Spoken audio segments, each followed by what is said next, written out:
Another nail-biter yesterday for the Padres. Chris Denorfia doubled in Chase Headley to vault San Diego back into first place.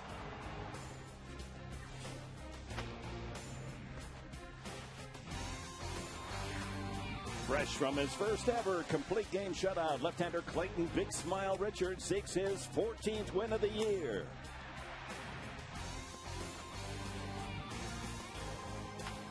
Keep it clean. The Padres seek a sweep of the first-place Reds today.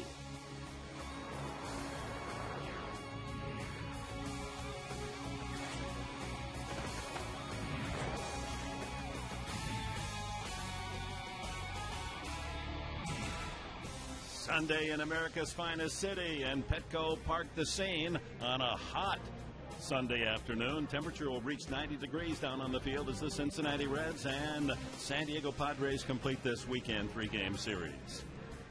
And a happy Sunday to you all. A first place happy Sunday along with Mark Grant. Dick Henberg, another nail-biter yesterday. Denorfia, 2 outs in the ninth inning to knock in the winning run for the Padres, and 35,000 fans went crazy again. It's, 7 after this? Mm-hmm. 7 games left after this one. You know what? I've got a motto for San Diego Padres baseball right now. The best reality show on TV. You got to stick around and see what happens, because yesterday was some kind of a finish. They've got a nice little streak going. And speaking of streaks, how about Will Venable? Has he found that hitting stroke at exactly the right time? And yesterday was a key home run in the third inning. Will Venable, I want you to see where this pitch is off of Travis Wood. Down and away, he goes down and gets it. Now, Travis Wood is a good pitcher with good stuff, and Will Venable is some kind of strong, because that's like the third or fourth time that he has gone down and gotten a pitch like that. And hence, the last 9 games played, he's made an adjustment in his swing. The batting average is almost .550. He's scoring runs, getting on base, but the hits at 17, and yesterday was a huge hit. But that adjustment that he has made with his left arm, it's more parallel with the back of the batter's box and to the ground. Instead of getting underneath the baseball, he's hitting on top of the baseball. You get hard grounders and line drives, and once in a while, it'll leave the yard. All right, let's take a look at today's pitching matchup, as the starters will be Homer Bailey. He was out for over 2 months with elbow surgery, but throwing harder than ever. He's 3-3, and Clayton Richard, he's a solid 13-8 on the season. And our starting pitchers brought to you by Papa John's. Better ingredients, better pizza. Papa John's. Corky's. Call Corky's for the lowest termite fumigation price in town. Get a 4-year guarantee. Call 1-800-901-1102. Corky's. About set to go. Clayton Richard completing his warm-up pitches, and there are the standings. With just a week left to play, as you all know, 3 games in San Francisco will close it out, and the Padres not only a half-game lead as they start today, but a 1-game lead in the loss column with a game in hand that they'll make up on Monday. Rocky still lurking 4 back of the Padres. It's a playoff within a playoff, huh? The last week of the season, going down to the wire, that's just the way you want it. A look at Clayton Richard, the 26-year-old from Lafayette, Indiana. His starting pitcher profile brought to you by the Mark Condos. Luxurious downtown San Diego condos from the 300s. Go to the marksandiego.com. Well, 2 starts ago was rocked, the toughest outing of the year. He came right back at Dodger Stadium and worked that 6-0 shutout complete game win earlier in the week. He'll face Drew Stubbs to lead it off for the first place Cincinnati Reds in the National League Central. Their magic number is down to 2.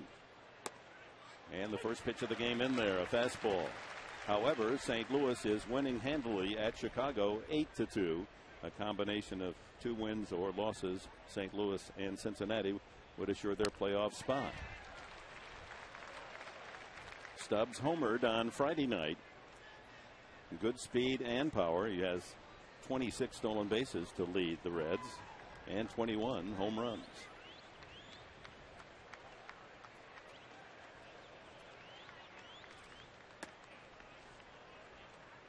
Orlando Cabrera, and then the immensely talented first baseman Joey Votto here in the first inning. Another ball chopped foul. You know, one of the reasons why Clayton Richard was so successful his last outing, going to 9 solid innings, was that changeup, and he just threw a changeup to Stubbs there out in front. He walked 2 hitters, but they did not come around to haunt him. He struck out 6 Dodgers. Just missed the corner. With another changeup. Terrific matchup this series. The best pitching team in the majors against the best hitting team in the National League. Over a bit low, 3-2. The Reds leading the National League in team batting average, 270, home runs, 177, and RBIs. Swung on and missed. Another changeup. Went after ball 4. Well, let's look at the Cincinnati lineup of Dusty Baker. It's brought to you by Floor Trader. Pay way less for your flooring and take it home today. Now open in Lemon Grove. Cabrera steps in. Votto hits third. Scott Rowland cleanup. Johnny Gomes, Brandon Phillips, much the same lineup as yesterday, except a new right fielder, Chris Heisey. We see him for the first time. Sharp ground ball by Cabrera. Tejada throws him out, and it's nice to be able to say that name. Tejada yesterday pulled up a little lame trying to beat out a bunt in the 9th inning, or 8th inning rather.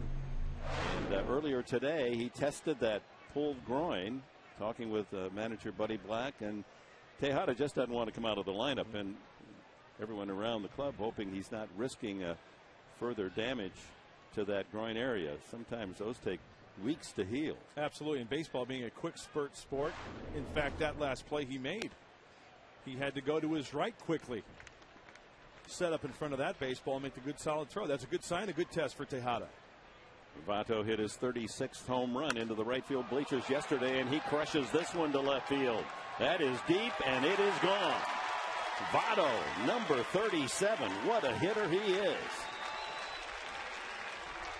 As he circles the bases, Votto is number 2 in the league in batting, number 3 in home runs, and number 3 in RBIs. Now that is production. And you may be looking at the National League MVP of 2010. Why? Sure, there are other guys in the race, but this guy has helped his club. Chances are they're going to win the Central because of numbers from Joey Votto. But the most impressive thing here, how about opposite field? Gonzalez-like. Adrian Gonzalez-like. Yeah. Scott Rowland fouls it out of play. Votto yesterday singled in the first run. Then they intentionally walked him. He homered to right. Finally struck out. Luke Gregerson got him. And then they intentionally passed him again. 2 for 3 yesterday with 2 of the 3 runs driven in for Cincinnati.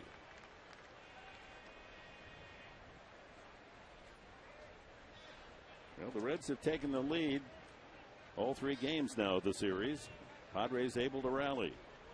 Couple of 4-3 games. High pop up on the infield. It's Gonzalez who makes the catch. The inning is over, but Joey Votto makes an early statement for Cincinnati, and the Reds lead it 1-0.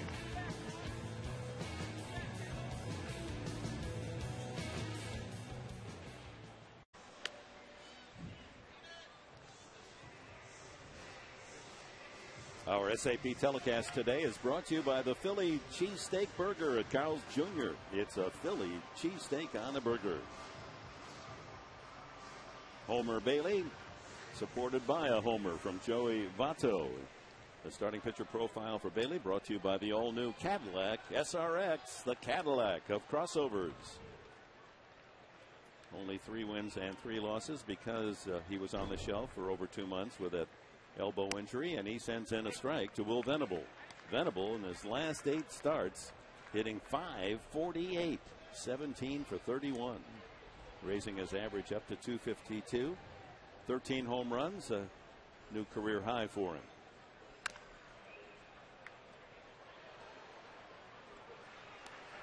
Remember, we talked about it in the pregame show how Will Venable has that left arm a little bit more up, almost Joe Morgan-like. He used to have it down almost on his side. He feels that's allowed him to level his swing. That's how you used to swing it, right, Professor, back in Michigan? Oh, broken bat. Ground ball. He's trying to race the pitcher to the bag, but Bailey gets there in time. 1 away. Now let's look at Buddy Black's Padre lineup. It's brought to you by Alpine Rock and Block. Start your next backyard project with Alpine Rock and Block. A lot of folks watching television and enjoying that backyard today. Venable, Eckstein, Tejada, Surprisingly, he's in the starting lineup. Gonzalez looking for his first hit in this series. Ryan Ludwig hits fifth. Your Torrealba behind the plate. Chase Headley, who scored the winning run yesterday, bats seventh. DeNorfia, the star, with that 2-out ninth-inning double. Had a couple of doubles off the bench. Bats eighth, and Clayton Richard on the mound. Eckstein, a .271 average. His numbers are so deceiving. 1-28 doesn't sound like much as we enter the final week of the season, but time and time again you go back through a key inning, and Eckstein is right in the thick of it. A walk here, a hit and run there, a big play defensively. Absolutely, always backing up somewhere. In the right place at the right time. Works the count to 3-0 against Bailey. Bailey's just 24. LaGrange, Texas native. It's his first ever start here at Petco. He throws a fastball, slider, curve, and a split. Hits the inside corner with a 92-mile-an-hour fastball. And with that 92, that's where he'll live with that velocity. He'll get it up, though, about 96 now that he's back to 100%. They say he's throwing harder than ever. Eckstein taking 3-2. Pretty straight fastball, though. If you notice the last two fastballs to Eckstein, pretty straight. At times, he will try to create a little bit of a run to try to get a grounder to the left side to the right-handed hitters.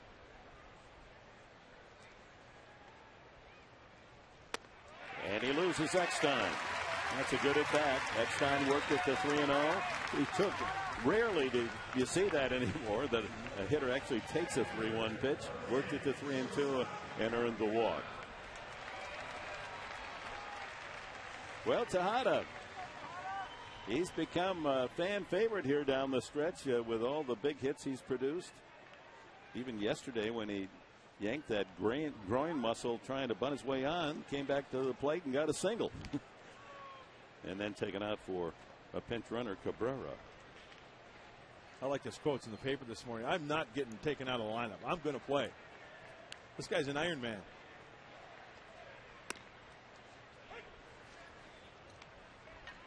Remember that at Baltimore and others, he went 1,152 straight games without taking a rest. Only a fractured hand put him on the DL. That's the only time he's been on the disabled list in his entire career.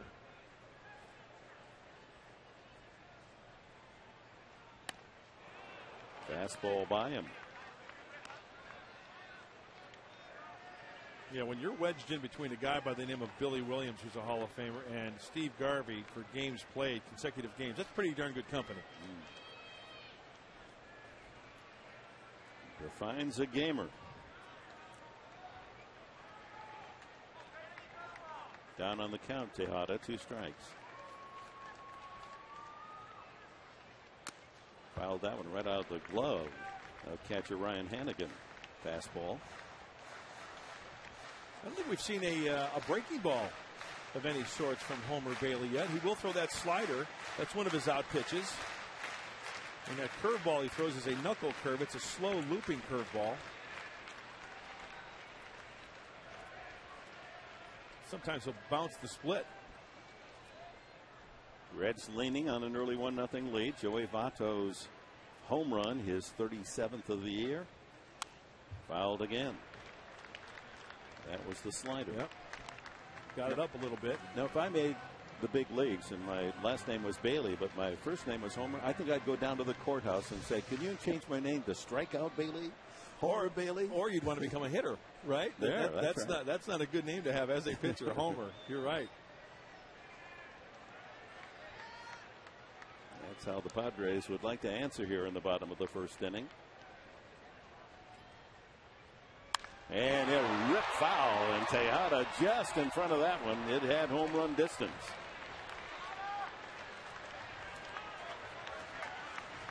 Dusty Baker, 1,400 major league wins for Dusty. Well, you put that into perspective. Bobby Cox won his 2,500th yesterday. Isn't that something? Here he is in the last week of his managerial career, announcing his retirement, start of the year. I don't think I've seen 2,500 games in my life. Remaining 2 strikes.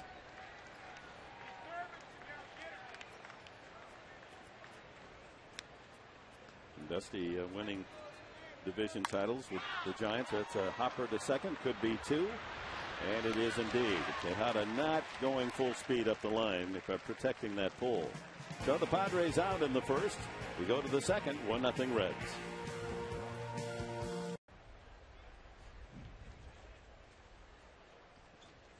Coronado Bridge is a little piece of the municipal golf course there off to the right. You had a hole-in-one on that course, didn't you? No, not quite. No? Yeah. Oh, I'm thinking of the putt-putt course over in Lakeside. That's right. You know, I just missed winning $1 million once on, a hole-in-one contest. Did you really? I only missed a three by 3 shots. Oh, got it. 2-0 as Richard working to Johnny Gomes, Brandon Phillips, and Chris Heisey here in the second inning.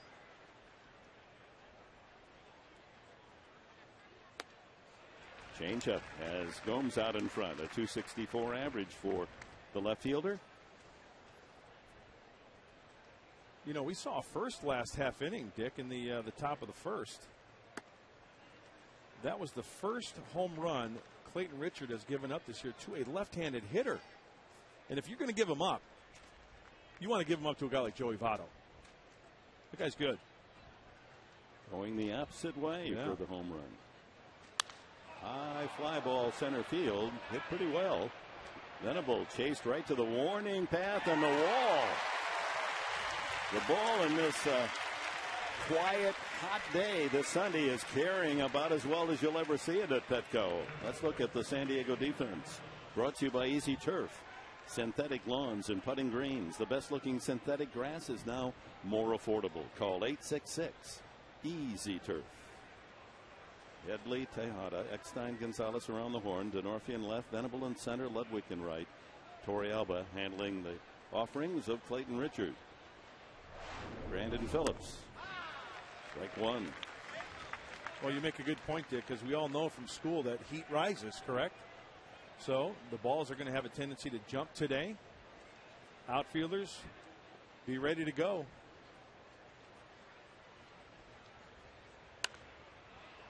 Two strikes now on the second baseman Phillips. 16 home runs this year. Reds watching the scoreboard as well, but the news not good. St. Louis beating Chicago in the sixth inning 8-3. Swung on and missed. High heat gets Phillips. Second strikeout for Richard. Last time out, the changeup was the big pitch. He was throwing it behind in the count. When you work ahead, guys will fish after that letter high fastball. That's exactly what Phillips offered at. Chris Heisey, .247 average, has 7 home runs. 25-year-old from Mount Joy, Pennsylvania. First appearance here in the series for Heisey.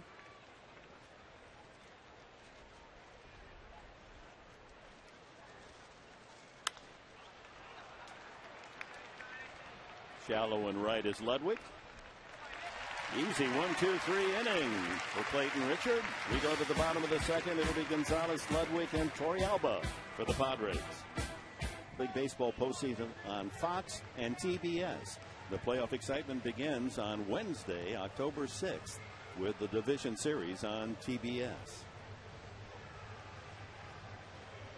Adrian Gonzalez looking for his first hit of the series. He's 0 for the last 11. He's had success against Bailey in 9 at-bats. He has homered twice. Little mini slump and his average dipping down to .301.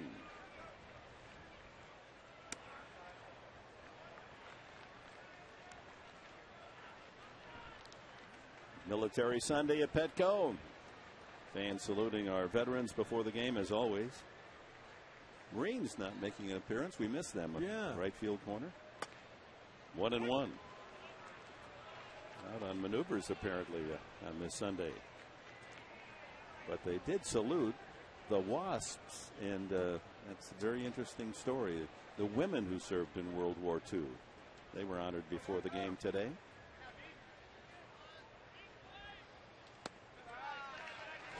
The WASPs, standing for Women's Air Force Service Pilots.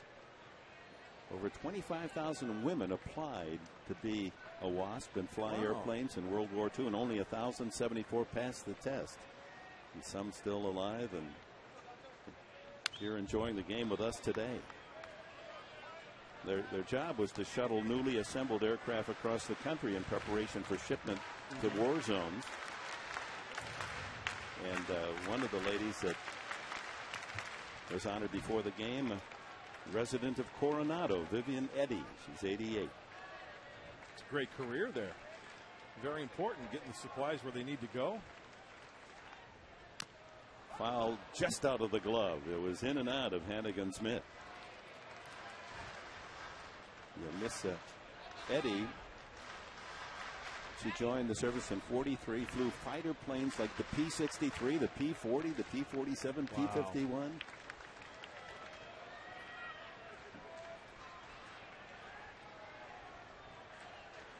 Two balls, two strikes to Gonzalez.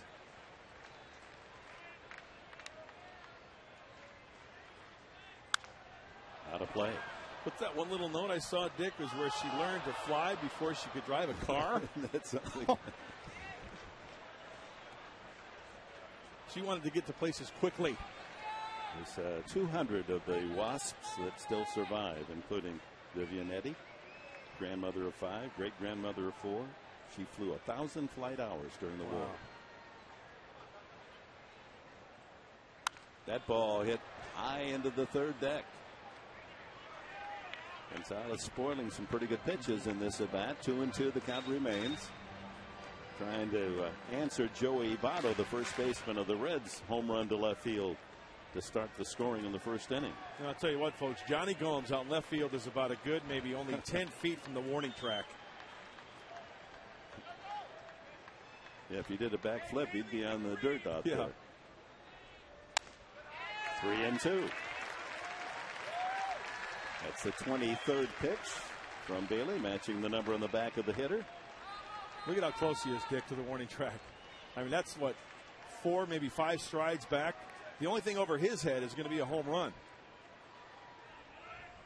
That ball is hit well to right field. Speaking of home runs, catch 'em all.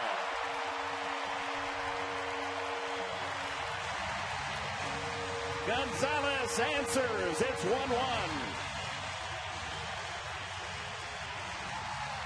He rounds the bases for the 30th time this year. That's 4 consecutive seasons. Adrian Gonzalez with 30 or more home runs. Closing in on becoming the all-time home run hitter in San Diego history, just 3 behind Nate Colbert. And everybody knows that Adrian's strength is to left field. We've seen him go yard that way many times. That ball was down the middle. Looked like something off speed, and he pulls it. No outfielder's going to get that one. That's a souvenir. Put a notch in his shillelagh. Ryan Ludwig fouls it back. So 30th home run of the season, 98th run batted in for Adrian Gonzalez. He's been on a bit of a homer drought. Yep.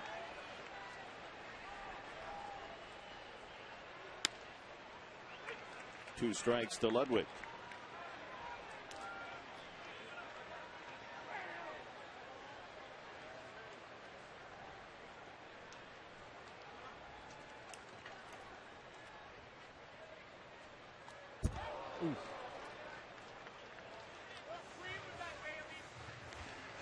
Fastball up and in as Adrian talking to Will Venable, who hit a home run yesterday. Sharing some secrets, sharing some notes about Homer Bailey. Yeah, 2 home runs did Gonzalez on the 15th, the game in Colorado, but there'd been a couple of weeks before that where he was homerless. Swing and a miss, and Ludwig goes down. First strikeout for Bailey. And let's check the Cincinnati defense. It's brought to you today by Mercedes-Benz. Roland, a lot of talk about the play, the double by DeNorfia that got by him. Not many do at third. Many times a Gold Glover. Cabrera, Phillips, and Votto on the infield.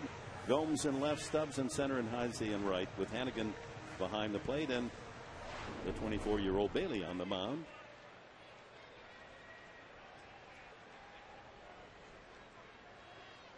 Torrealba takes inside ball one.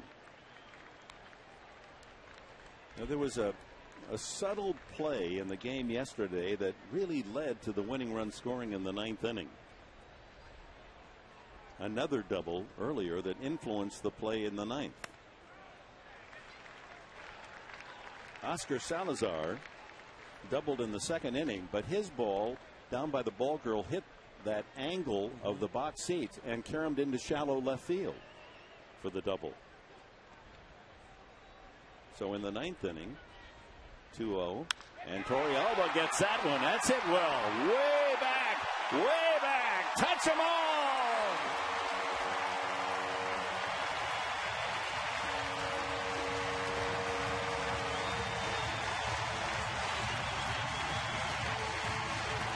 Number 7 for Yorvi Torrealba. Padres lead it 2-1. That one into the bullpen of the Padres.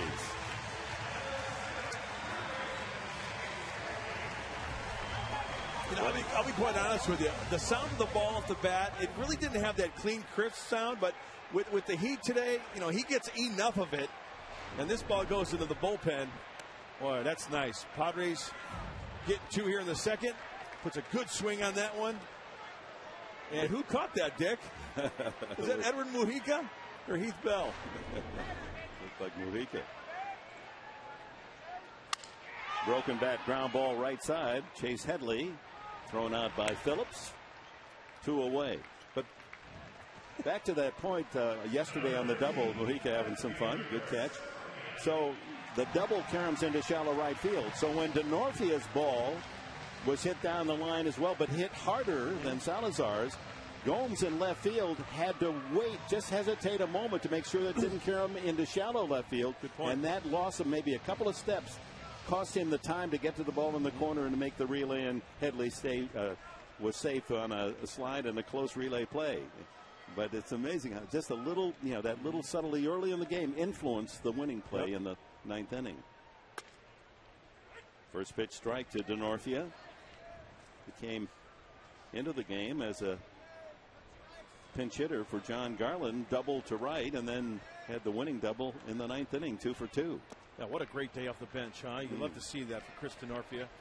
I mean, it's tough duty coming off the bench anyway, and coming in the ball game in a pressure-packed game. He hadn't had a double in a full month, an RBI rather, in a full month. That's a good time to awaken that stat. 2-1, curveball missing. Okay, now he's got to go throw down some fingers and work with Clayton Richard. Happy times in the dugout.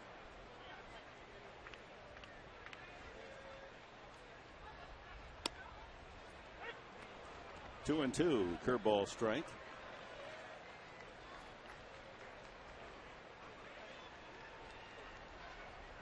Denorfia earning his wages in July when he hit most of those 9 home runs. Swings and misses. But in the second, Mr. Bailey lives up to his name, Homer. A couple of them, Gonzalez and Torrealba. And the Padres lead it 2-1.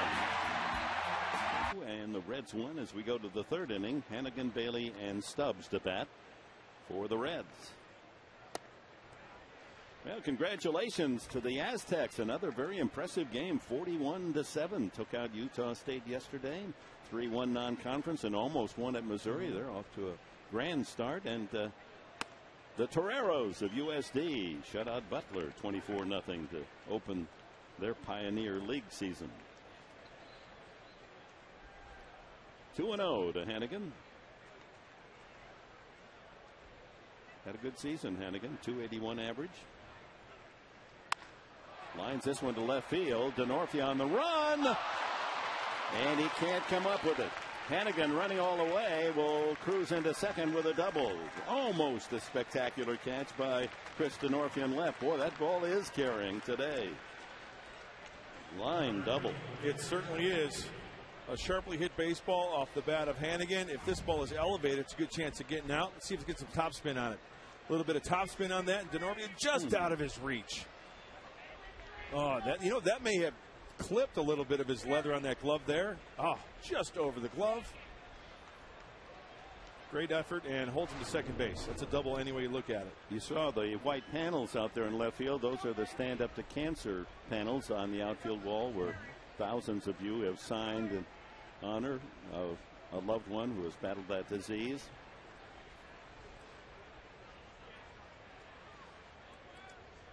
The pitcher Bailey a chance to move his runner along, and that's a nice bunt. Whoa, almost pulled Eckstein off the bag. Richard, who has had trouble all season long on throwing to bases. It's amazing how often, remember, even had a wild pitch trying to intentionally walk about it. Sacrifice is good. So, you know, some pitchers, when they're throwing to a base, or like you mentioned, Dick, intentionally walking somebody, some guys have difficulty lobbing it. They've got to, you know, really gear it up, because the harder they throw, the more control they have. This one leaks a little bit, and Eckstein does keep his foot on the bag. Size 8's barely doing the toe dance. So the tying run in scoring position, top of the order, infield playing in. Drew Stubbs struck out to open the game.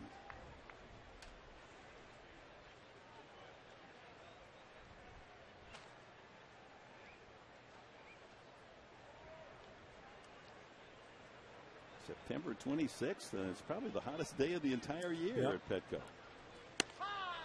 On the inside corner barks Dana DeMuth. C.B. Buckner, Kerwin Danley, and Doug Eddings, the umpiring crew. There's DeMuth. Well, it's got to be hot on that field with all that gear on. And black gear, too. And sun just absorbed by the uniform. Okay, now as a hitter, Stubbs is up there. He sees the infield in. He's trying to get something to elevate to the outfield. So Clayton Richard, he counters with something down hard in the zone. The ideal thing here is a one-hopper at one of your infielders. See if he sticks with the two-seamer. Hannigan just average speed. The catcher at third. Swung on and missed. Good fastball, 2-2. Now you go for the punch-out. Let's see if Trax likes this high fastball. Taken, and the outer quadrant up and away for a strike. Padre fans thinking strikeout. Got him. Those are the precious strikeouts with a man at third and one out. Two away now as Clayton Richard has fanned his third batter today. That is some big league pitching. He goes almost right down the middle of the plate, and watch Torrealba as he catches this one, and the pump fist. Fist pump, whatever you want to say. It's a strikeout. So the infield, except for Headley, can pull back into normal position. Headley stays back high at third. Cabrera grounded to short. Hit the ball sharply. First time up. Change up, dips low and away. The Reds and Padres, the only National League teams that led the way with winning records in every month this year, all 5 months. Although the Padres have struggled in September, they're close to getting to that 500 mark in September after winning records. April through August. 2-0. With Joey Votto on deck.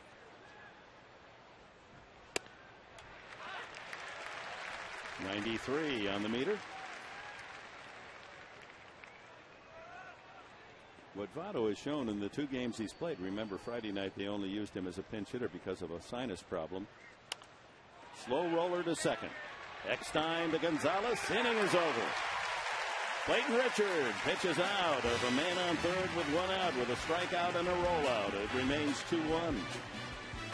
Brought to you by Lolita's at the Park, where you can enjoy a wonderful evening. Happy hour 7 days a week.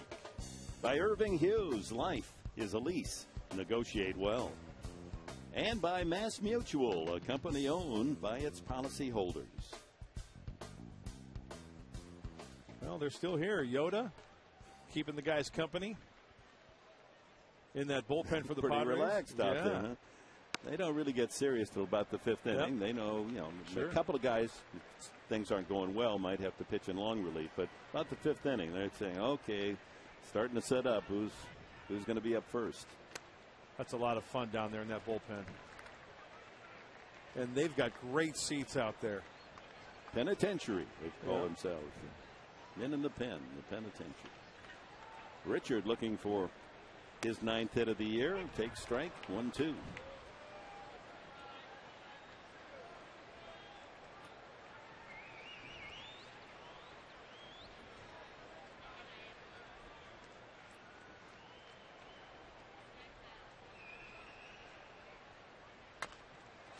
Rolled to first. Votto will take care of it himself. 1 away.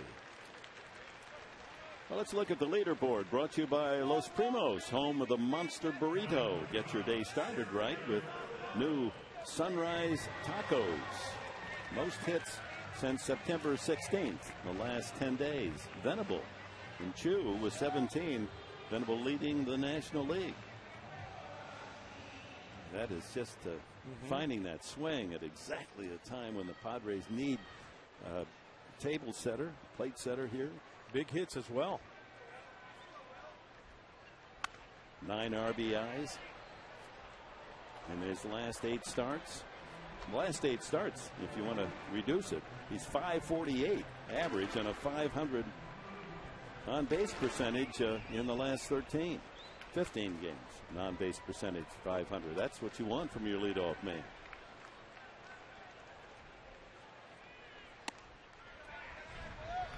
A ball and a strike. If Will can lay off that high pitch as well, boy, that will help him tremendously.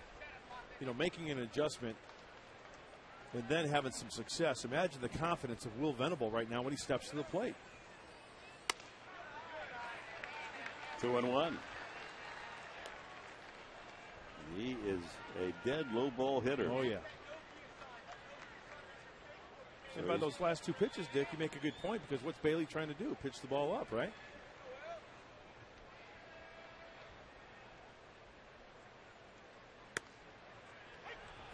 Outside corner at 94, 2-2. That's just a good pitcher's pitch. A little bit of run on that fastball. Remember, Bailey throws that 4-seamer, and then he will throw that 2-seamer down and away to lefties.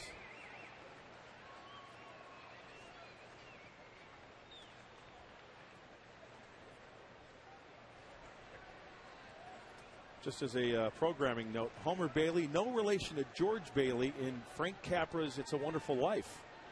He is not from Bedford Falls. Nor Ed Bailey, who used to catch for the Reds. That's right. Foul. Or the guy in the comic strip, Beetle Bailey. Or Jack Bailey, the old host of Queen for a Day. You got to go back down radio days. Yeah, that's out of my wheelhouse. Good. I haven't had a win here for quite a while. Mr. Trivia, Mark Grant. 2-2. And a roller right side. Phillips has to hurry the throw. Venable running it on hard. 2 away. Matt Cain is working on a no-hitter at Colorado. Top of the 6th inning. The Giants lead 3-0. St. Louis had its 8-2 lead cut by 4 as the Cubs have made it 8-6 in the 7th inning, and Chicago's still at bat. We're going to see the Cubs tomorrow night, Tuesday, Wednesday night, Thursday afternoon to close out the regular season. Eckstein up. And Washington has dealt the Atlanta Braves another blow. Wow, the Nationals playing tough, aren't they? 4-2. Washington wins. Of course, that means the Padres or Giants or Colorado game with a win, a full game in the wild card race over Atlanta. Padres started today a game ahead of Atlanta in the wild card. Big curveball strike.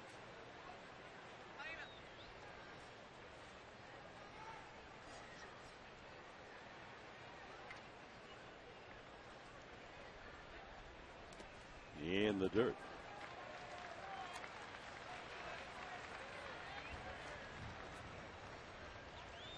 If it's not in his wheelhouse right here, David Eckstein 3-1. He took last time to go 3-2 and then eventually drew the walk.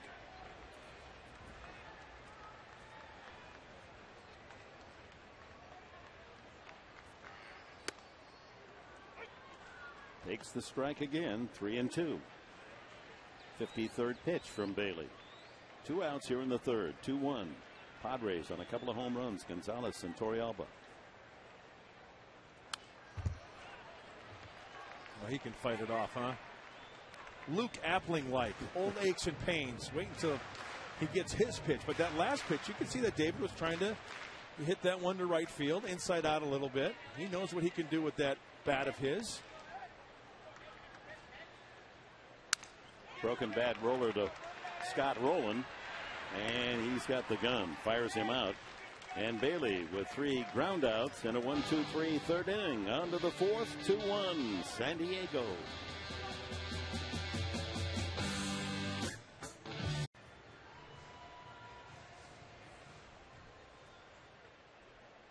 Slinky giveaway day here on this Sunday. Youngsters enjoying their free item. First appeared at Gimbel's in Philadelphia. Really? The end of World War II, 1945. They've sold over, whoever invented that, have sold over 300 million of them. Oh, yeah, many uses. Yeah. Yeah, you can use it as a cup holder. It's very mesmerizing. Keep your eye on the ball, though, guys. Please, especially if you're sitting above the dugout. You can use it as a wristband. Jewelry. Cup holder. Joey Votto. After what he's shown yesterday and today, a base on ball seems very much in order, even if you are walking the leadoff man. Yep. Oh, a changeup. Yeah. Big smile with the big cambio. It's a good pitch.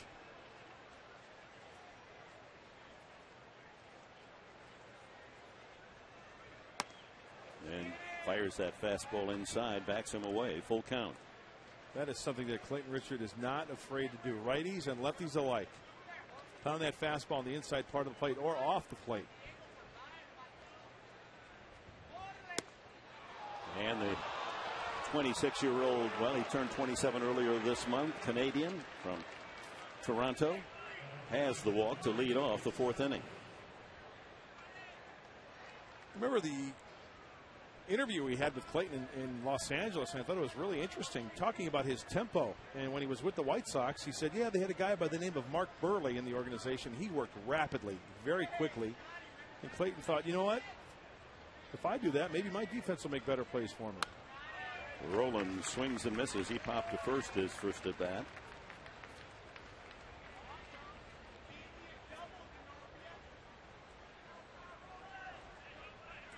Votto at first, and amongst his many skills, he's also a terrific base runner. He's stolen 16 bases. Infield looking for a double play ball. Instead, it's a fly ball to Ludwig and right, staring into that sun.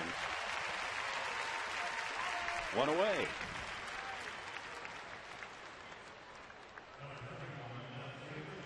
Padres have had outstanding success against the division that the Reds lead, the National League Central. They're 26-10 this year, and that could play out a week or so from now in the playoffs should the Padres win their division and the Reds win theirs with an equal record. The Padres would get home field because they have already won the series, the season series. Oh, he had Votto leaning. Yeah, he did. A good throw would have gotten Joey Votto.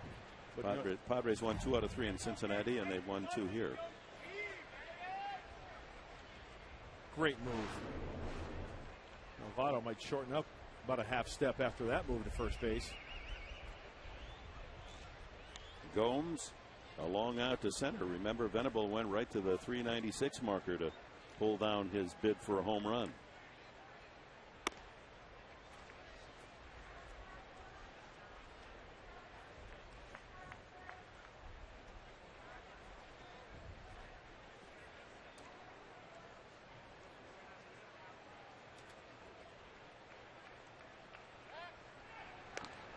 Again, Votto wasn't convinced that that ball was coming over there. You could hear the coach call back.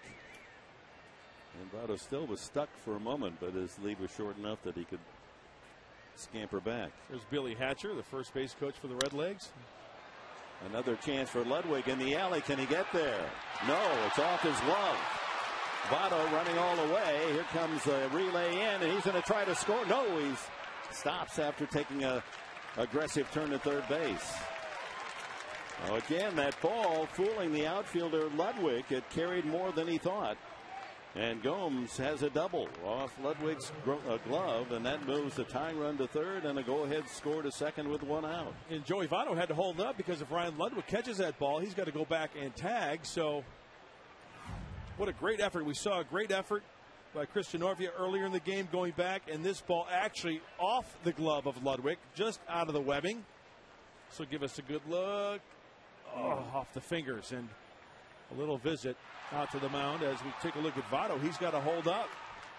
He was already to second base, and finally the stop sign thrown up.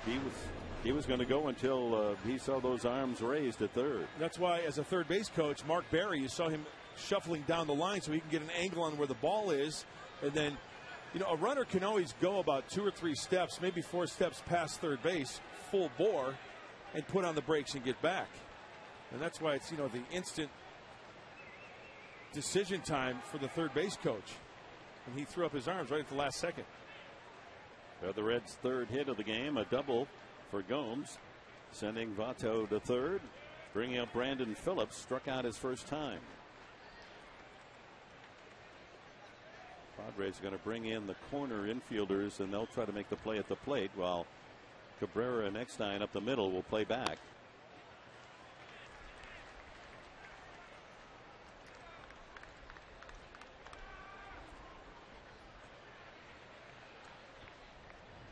Top hitting team in the league, top pitching team, the Padres in the league, and they're 1-2 in defense. Padres first, the Reds second in defense, fielding. First base open, and Chris Heisey, right-handed batter, on deck.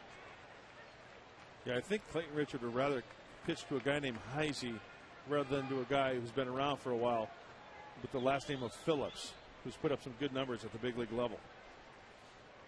See if he throws him an off-speed pitch here, 2-0, down and away. Yeah, this is the old pitch around.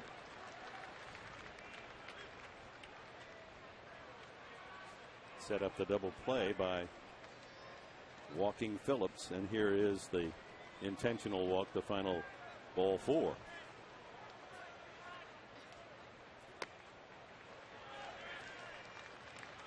So Heisey steps up, a rookie. Bases loaded, 1 out. And Heisey, not that many plate appearances. You saw 17 RBIs, but 7 home runs out of his 46 hits. He's got 9 doubles, a triple, and 7 home runs. So 17 extra base hits out of 46 total. And he's got some punch.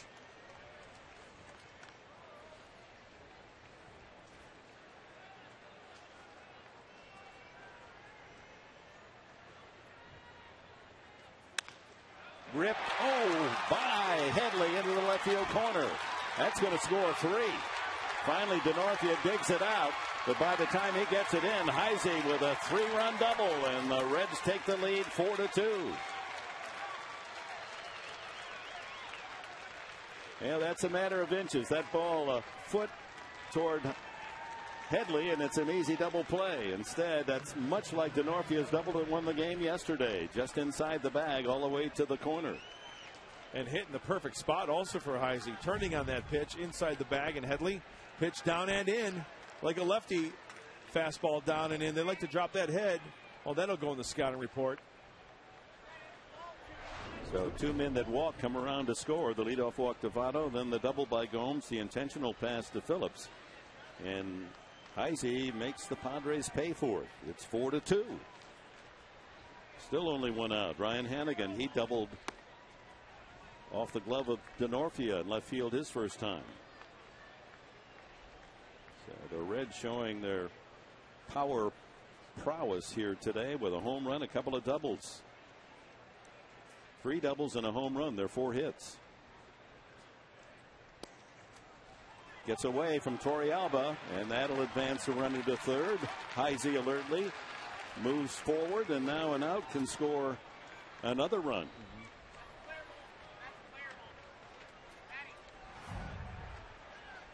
Pass ball is the call. Oh yeah, that's a very catchable ball for Torrealba.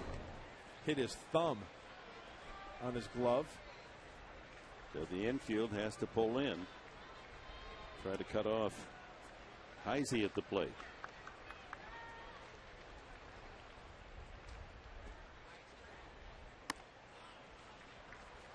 Two and 0. 3-0 now. With a pitcher on deck.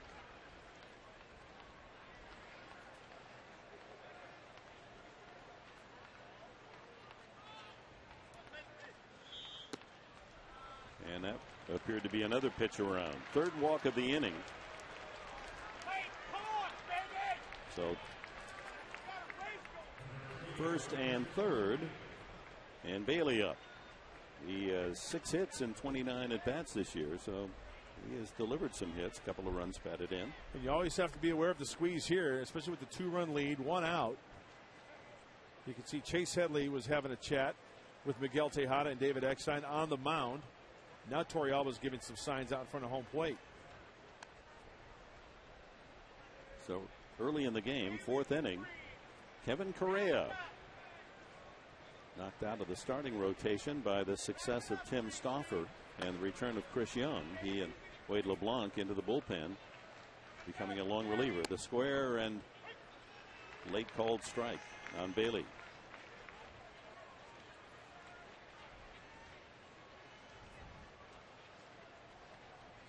Mini conference going on again. Mark Berry flashing the signs. Now he'll go over to the runner at third base to let him know what's on. Of course, the concern of the Padre defense is the suicide squeeze, where they'll just send Heise and count on Bailey putting the ball in play.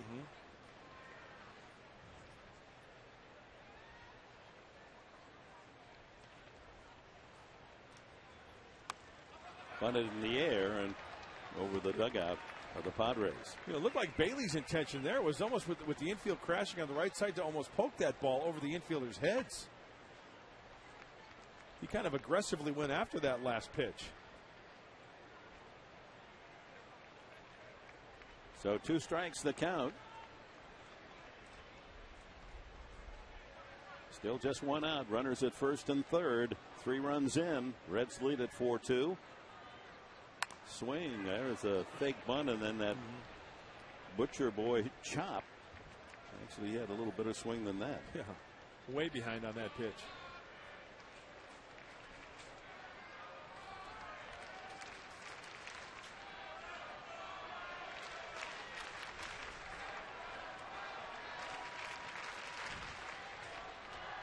Meanwhile, the Giants got another run. They lead 4-0 in the 7th. Another foul.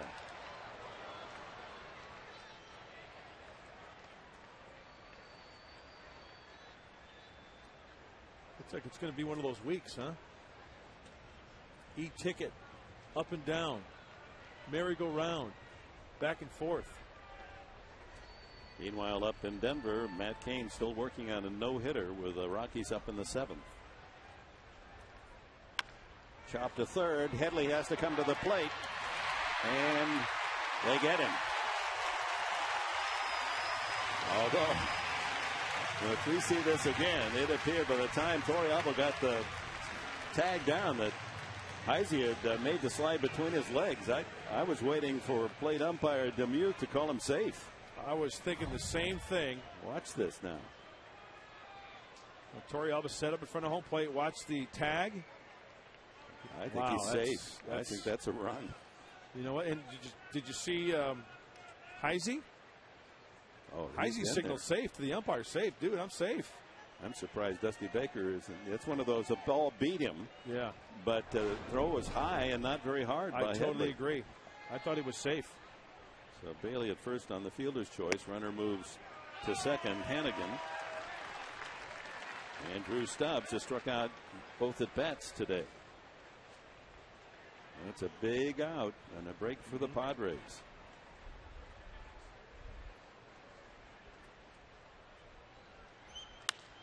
High fly ball. Ludwig shading his eyes. And the inning comes to an end. 3 runs on a couple of doubles. 2 men left. Middle of the 4th. 4-2 Cincinnati.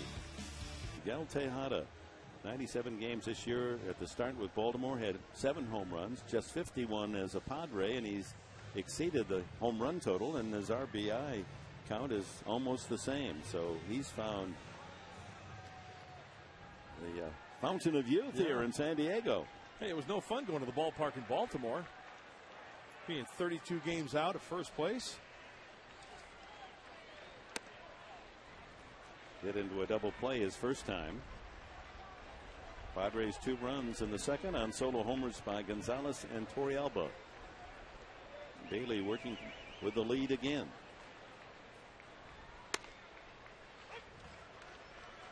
Hey, they can get to Bailey now. Get him back into the stretch, put some pressure on the right-hander. Need some base runners.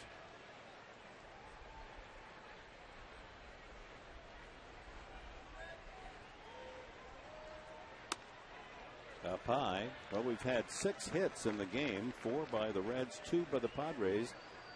None of the 6 hits a single. A long ball day this hot Sunday in San Diego. That ball ripped up the alley in right center field.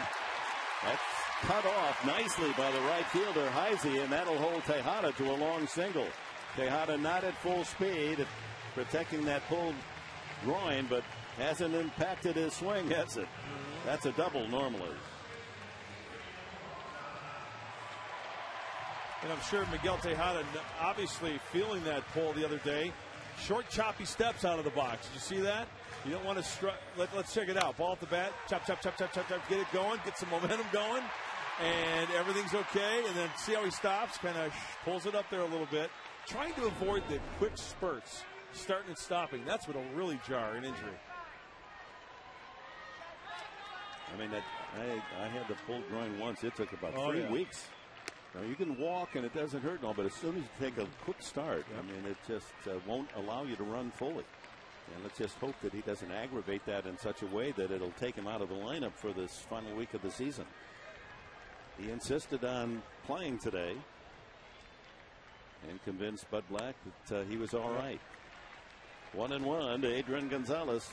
Hit his 30th home run of the season to right field his last time up. 98 RBIs now.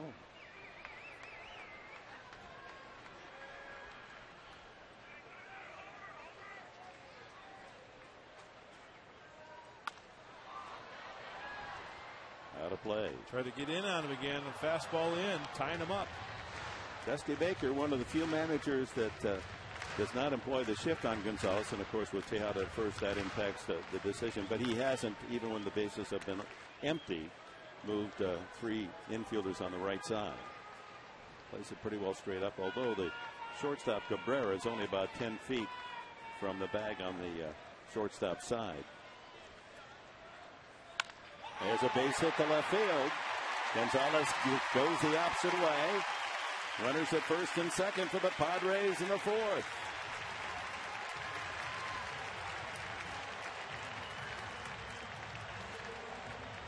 Well, some guys have got some pop in their bat playing some station-to-station baseball. Tejada nursing the groin. Adrian going the opposite way. And Bailey ahead in the count 0-2. And that's just bad mistake by Bailey. He wanted that ball down and away. Torrealba homered to straightaway center field into the, well, actually toward left center. It landed in the bullpen of the Padres, some 425 feet from home plate. Or Ludwig, he watches Ludwig step in with Torrealba on deck. Ludwig struck out swinging his first time. 370 average with runners in scoring position.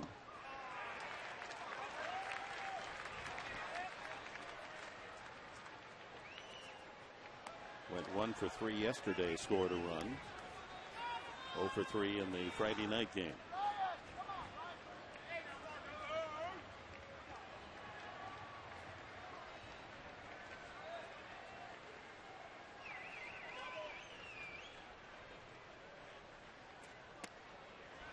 Here's that slow curveball, bends in. That's a 12-6er there.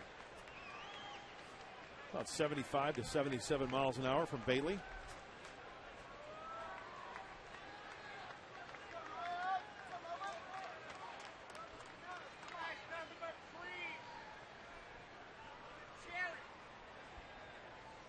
Colorado failed to score and failed to hit in the 7th inning. So Matt Cain 6 outs away from a no-hitter. 4-0 Giants at Colorado. 2 on, no out. 4-2 Cincinnati. He got a mistake there. Ryan Ludwig wants that pitch back. 1-1 fastball, outer half. Dick, you would love that pitch right there. Right. You want to grab a bat after seeing that pitch, huh? And the fact that he fouled it straight back meant he was right on it. Now he's got to look for that hammer. That ball to right field, but right at Heisey. And the runners have to hold. Threw him a high fastball there. 1 out. And Torrealba clubbed his 7th home run of the season last time up.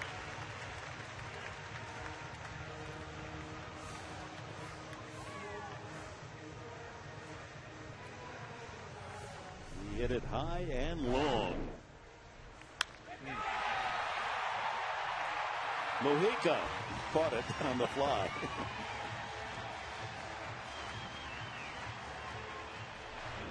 That made it 2-1 as Gonzalez had homered 2 hitters ahead of Torrealba. But the Reds have come back to score 3 in the top half of this inning. And now the Padres with 2 men on have the tying run at first with 1 out.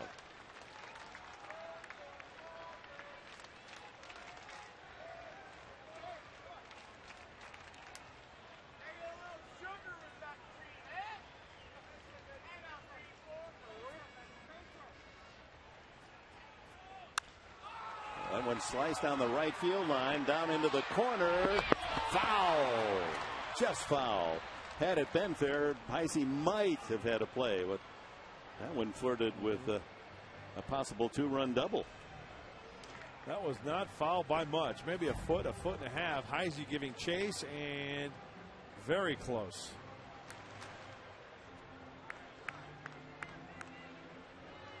Arthur Rhodes is saying, yeah, foul ball.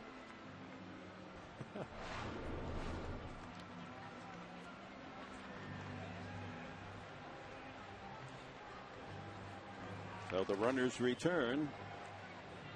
Tejada at second, Gonzalez at first. Limited speed with a Tejada entry and Gonzalez at first. Ball and a strike. 95. That's about his top velocity of the day. 70th pitch for Bailey. So that count is getting up there. We're 1 out in the 4th.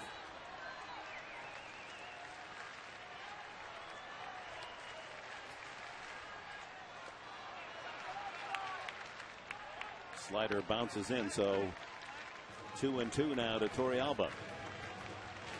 Credit Hannigan keeping that ball in front of him. That could have been second and third very easily.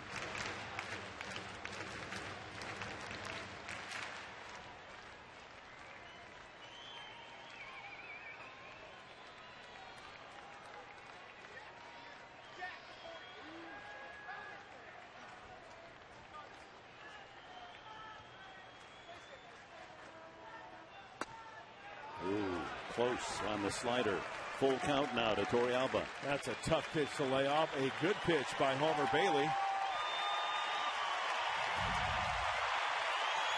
Just off the plate, according to Dana Demuth. You know, he might throw it again. 3-2.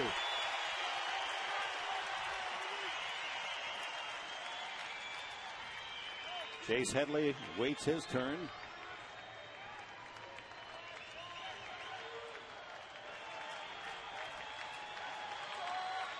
Three and 2 to Torrealba. Ground ball, double play ball. There's one, and there's another. And when you think about it, a healthy Tejada that started the inning would have been at second for the single by Gonzalez, and it cost the Padres a run.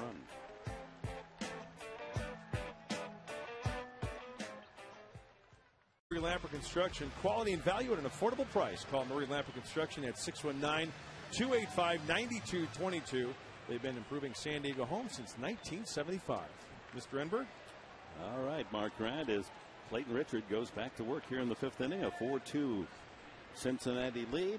And a new hitter, Paul Yanish, is batting for Orlando Cabrera. We understand that Cabrera's complained of a sore side, so he's out of the game, and Yanish takes over at shortstop. He'll be followed by Joey Votto and then Scott Rowland. Votto up twice, has scored 2 runs, just as he was yesterday in the thick of things. Home run yesterday, home run today.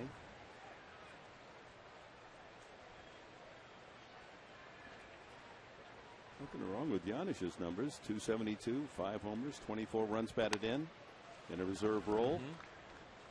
Works the count to 3-1. I think you look over the course of the league, any team that's in contention, you're going to have guys that fill in once in a while with good numbers.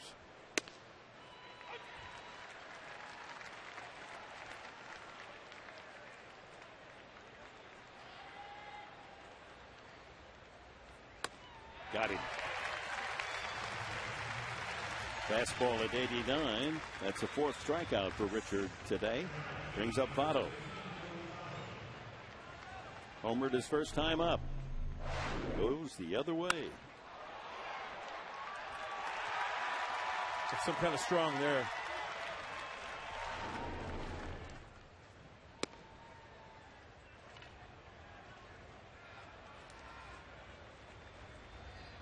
He was on base 4 times out of 5 yesterday. 2 walks and 2 hits. RBI single and a home run. Another walk today and a home run. Yes, he should get some MVP votes. Oh, just even that foul ball, that jumps off his bat.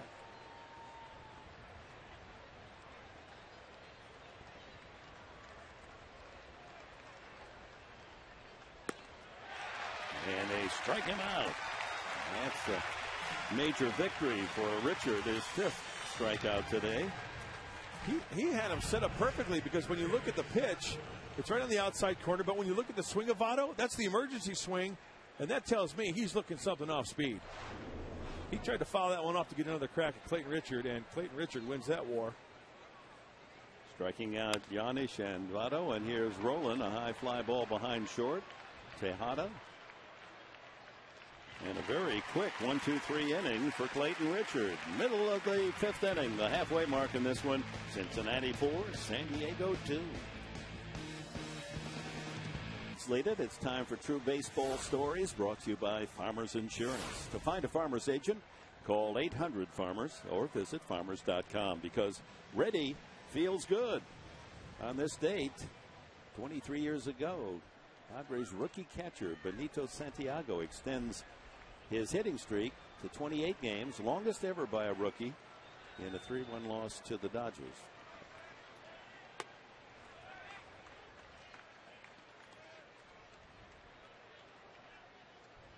Quite remarkable. The longest by any major league rookie, 28.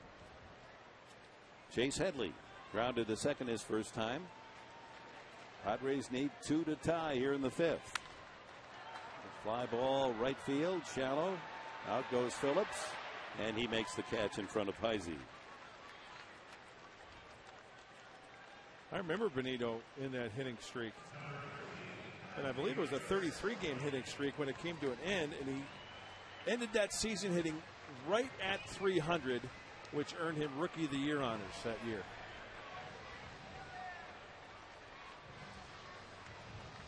Denorfia struck out his first at bat.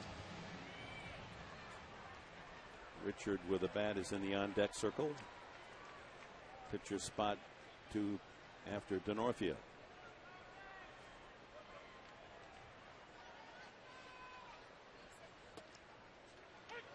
That curveball is good one. Yeah, he's got the Padre hitters Jelly Need.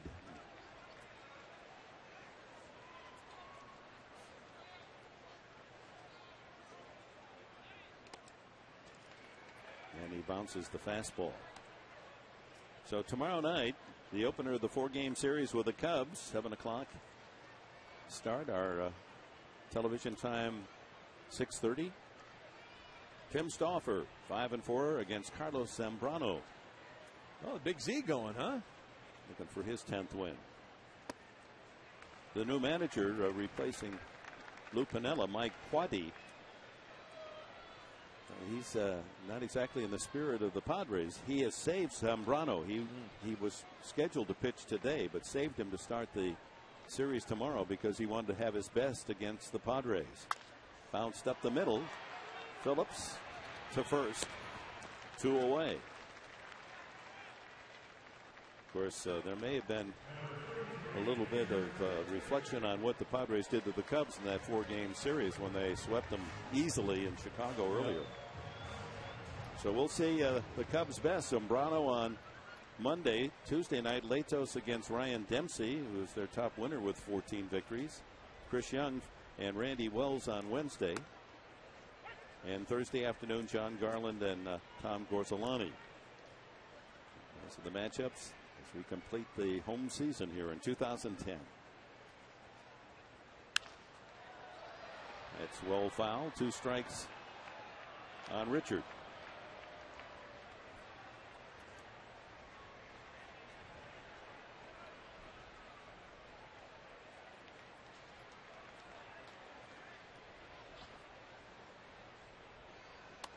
High. Well, in Colorado, Jay Payton, an infield base hit, ends the no-hitter. 7 1/3 innings. Matt Cain with no-hit ball. He was a pain in the side of the Padres, Jay Payton was, up there in Colorado. Veteran finding new life. Foul back. Where is that fountain of youth, by the way, that Jay Payton found? I want him to let me know. I think Miguel Tejada visits that place too. Maybe we'll just follow him after the game. Just see where he goes. I want some of that. 1-2. Got him swinging a high fastball. So 1-2-3 inning for Homer Bailey. And we've completed 5 at Petco, and the Reds lead it by 2. High Life this summer. Help give returning vets a piece of the high life. Go to MillerHighLife.com for details. Military Sunday, Military Appreciation Day, as has been the case all season long. That special San Diego logo. Johnny Gomes, Brandon Phillips, and Chris Heisey to face Richard in the 6th inning. The Reds with a 4-2 advantage. Gomes, part of that 3-run 4th inning with a double off Ludwig's glove and right.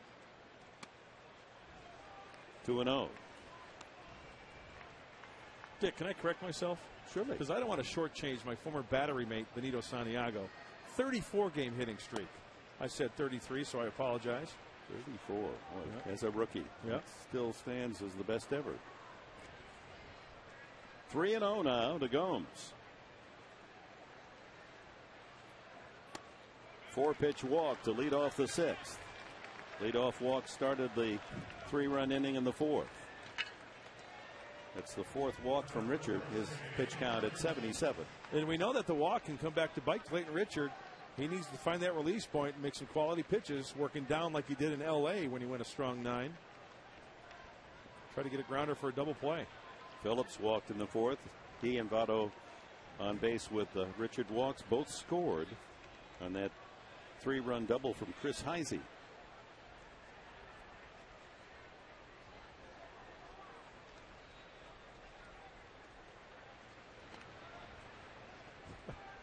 Richard's got guys crawling back to first base. They're not sure where he's going until the last second. And they make sure that if they fall and reach, they can reach the base. Ernesto Frieri starts to tune up in the bullpen for San Diego.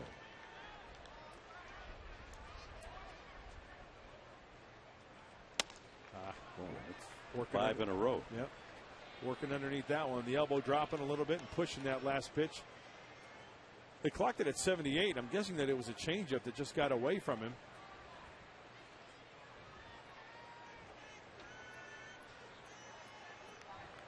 There's Frieri. Of course, the bullpen, the big three of Gregerson, Adams, and Bell have worked both of the games of this series, an inning each in each game. So we'll see how much activity we'll get today from them. Another pitch out of the strike zone, 6 in a row thrown by Richard. That's part of the problem with his quick working is that when he gets into one of these little wild streaks, it tends to perpetuate itself. Right, the mechanics can get out of whack a little bit. There you go.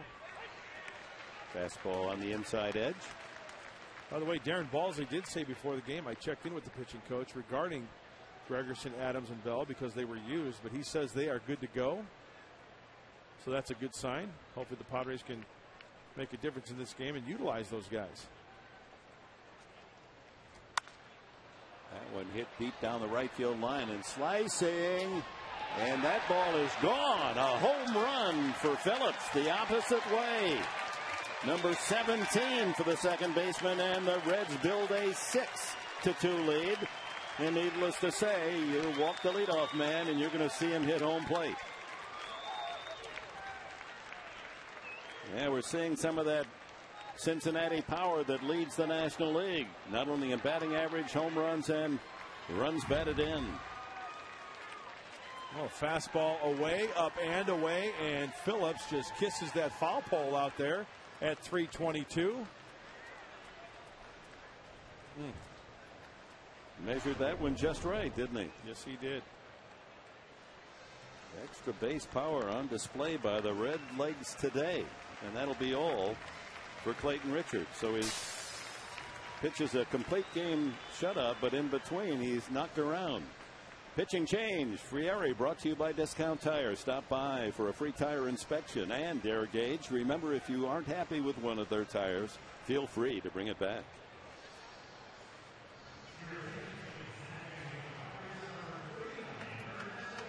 Ernesto Frieri comes in to pitch. No one out here in the 6th inning. Chris Heisey, he's had the biggest blow of the day, a 3-run double. Well, the starter Clayton Richard goes 5+ innings, allows 6 runs on only 5 hits, but all 5 hits were extra base hits, 2 home runs and 3 doubles, and he walked 4 men and 3 of those scored. Yeah, that's not a good combination, the walks plus the slugging percentage of these Reds.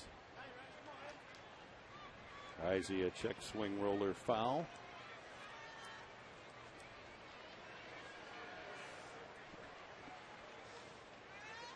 Plenty of time, however, but the Reds now made it a challenge for the San Diego hitters, a 4-run advantage. Swung on and missed 1 and 2. Yeah, this is where Ernesto Frieri and the cast of the Padres bullpen have to prevent the wheels from coming off. Still plenty of baseball left, as you mentioned, Dick. And the way the ball's carrying, oh yeah, everyone's a threat to take it deep today. Foul tip into the glove of Torrealba, strike 3.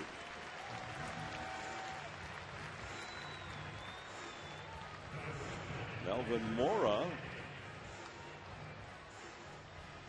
homered in the 8th inning after that infield hit by Payton. So the Giants lead cut to 4-2.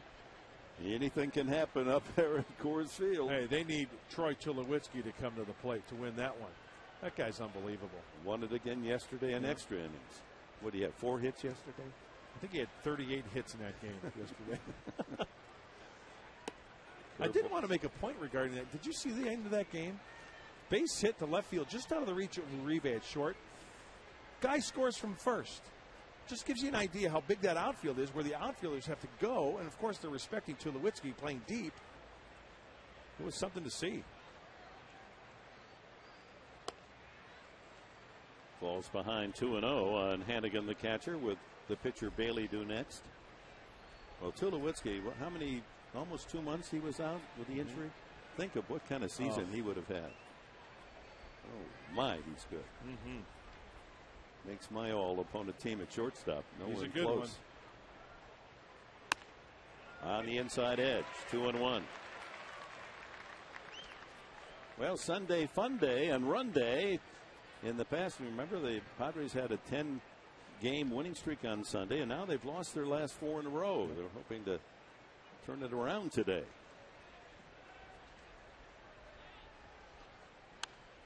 Foul back, 2-2.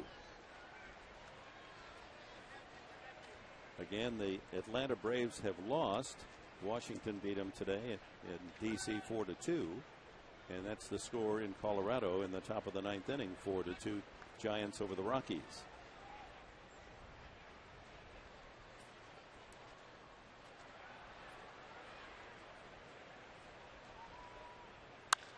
Line drive, base hit, one bounce to Ludwig.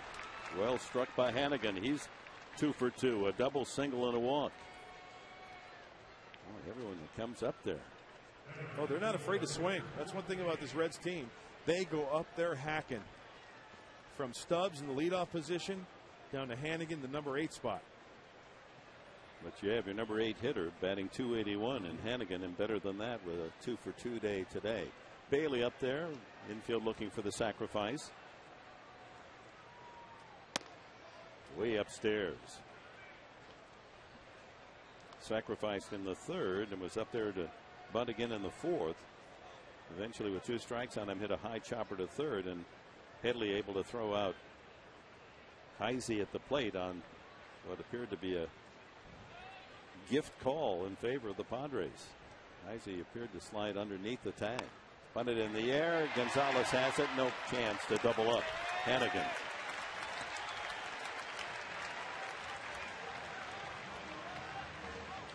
Two out. Bailey head down, walks back to the dugout. Didn't help himself there. Stubbs against Richards, struck out twice and flied to right.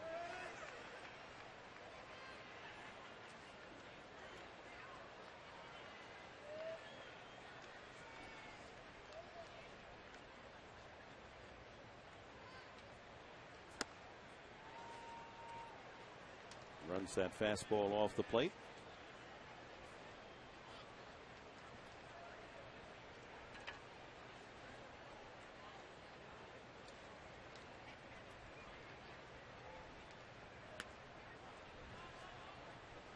Slider well outside. 2-0.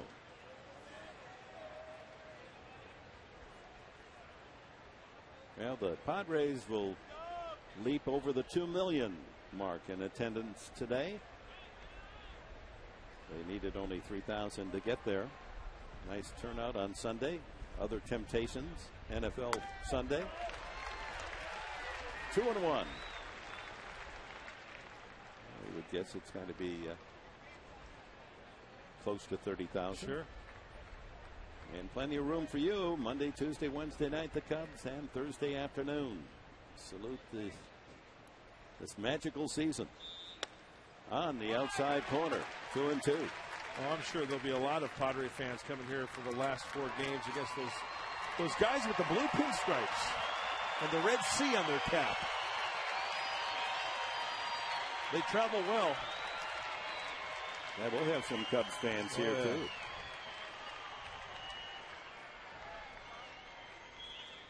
Frieri, the count 2-2. Misses outside, so that'll give Hannigan at first a running start. See if Adrian plays behind the runner. Torrealba making a motion. Eckstein moves a little farther over to his left. Gonzalez will back off the bag as soon as he sees Frieri seriously going to the plate. Ooh, just missed outside, and 2-out walk to Stubbs. First walk by Frieri. The walk's not a good thing for Richard. 4 times he gave a free ticket, and 3 of those men came around to score. Yeah, you saw Adrian holding on the runner, and one of the reasons is because with the runner going, you know, if the first baseman's playing way back, that guy gets a free start. In the event of an extra base hit, he's going to score. Even a long single. That's right, and they want to keep it at 6-2. They want to keep it 4 runs. 2 on, 2 out to Giannis. Came in for the injured Cabrera. Cabrera went 0 for 2, and Giannis struck out. Ballsy going out to talk to Frieri. Go over the scouting report on Giannis.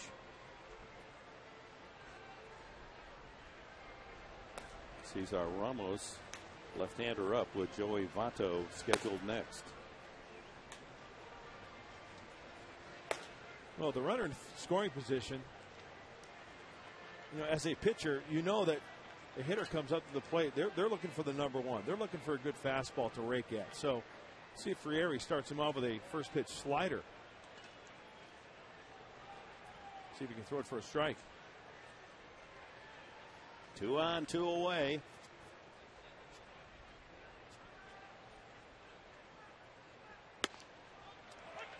Good fastball. That's about his level of 93 miles an hour. But as you pointed out so many times, his delivery is so deceptive. He hides the ball. Hitters don't pick up his pitches quickly.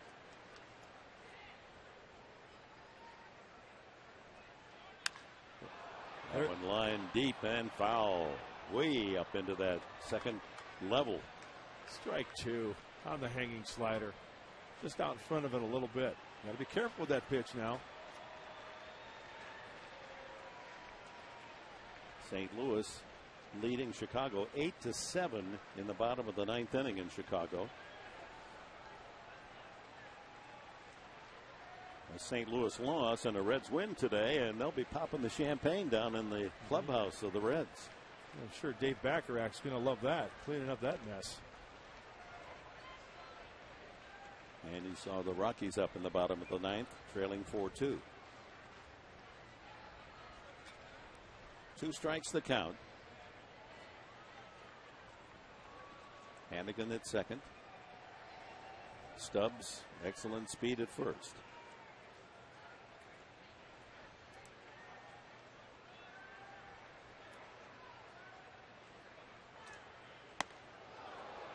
Hey, that'll prevent you from diving across to the outside part of the plate, huh? A pitch so seldom used these days. Brush him out of there. Where's Sal the Barber Magley when you need him? Giving him a close shave. Slider? Nope. Got him swinging. Frieri pitches out of 2 men, 2 out in the 6th inning, but Brandon Phillips damaged. 2-run home run, 6-2 Reds. Braves baseball brought to you by the all-new Cadillac CTS Coupe. With dramatic styling, intuitive technology, and spirited performance, it represents the best of Cadillac. Test drive one today. Look out over our great city. And bottom of the 6th we go. Padres work to be done, trailing by 4. Start from the top of the order. Venable against Homer Bailey. Taking all the way for a strike.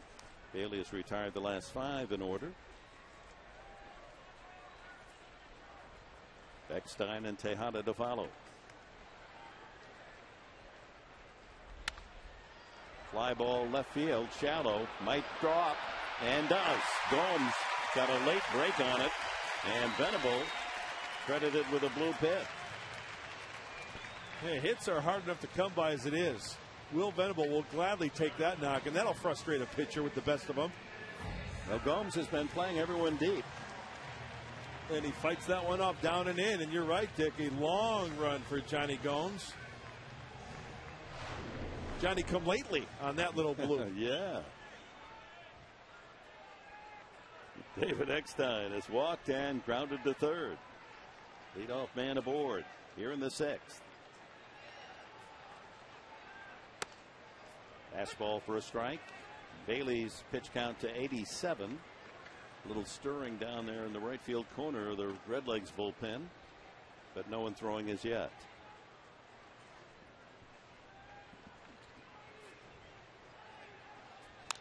Line drive, left field line, curling foul.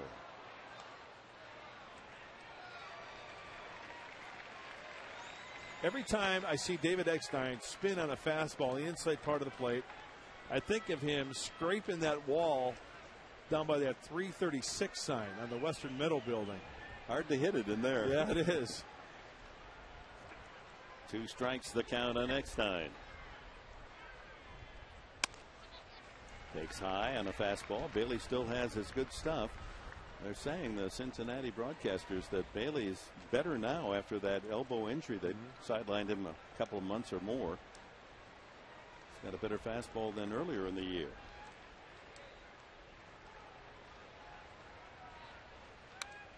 Late swing.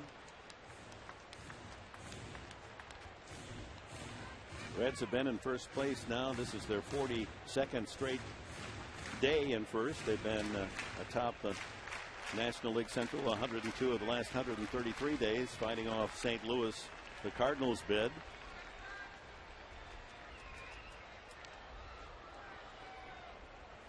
The Padres have owned first place in the West by far, more than any other team, and since mid-April have never been more than a half game out of first.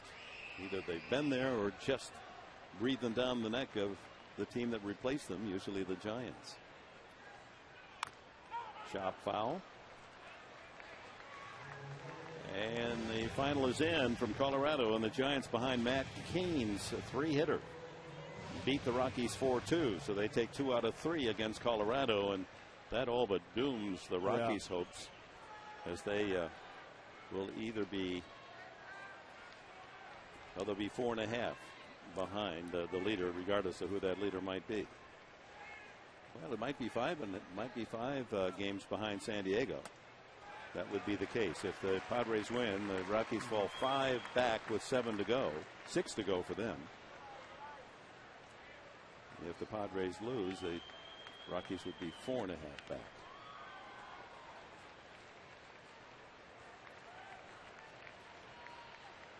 Eckstein battling away, counted 2-2.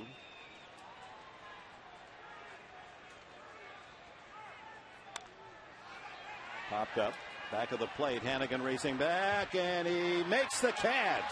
The ball wasn't hit very high. That's a terrific effort by the Reds catcher as he bangs into the screen behind home plate and holds on to the ball. You know, I was watching him the whole way. He caught that ball cleanly. Bud Black's out of the dugout, maybe indicating, did he get the screen, help from the screen?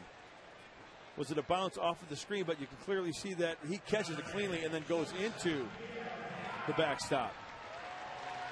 Ball not hit high, so he had to hustle back there. That's a good shot there. Good play. Tom Satursky, our director, and his fine camera crew right on top of the play.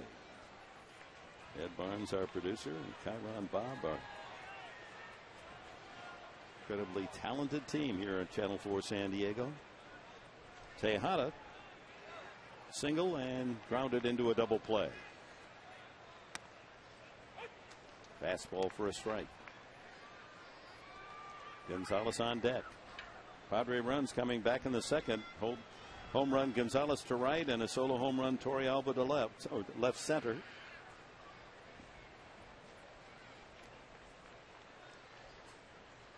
Venable at first with a blue pit to open this inning.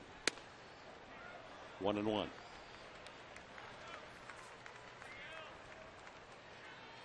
Well, third time around for Miguel Tejada. 2-run shot would be some kind of nice right here, the way the ball's traveling this afternoon. Tejada with a hit today. His streak is now 9 games in a row. Fly ball to right. That's playable. Heisey. And there's 2 away. Adrian Gonzalez. Home run and a single today. Home run to right, single to left.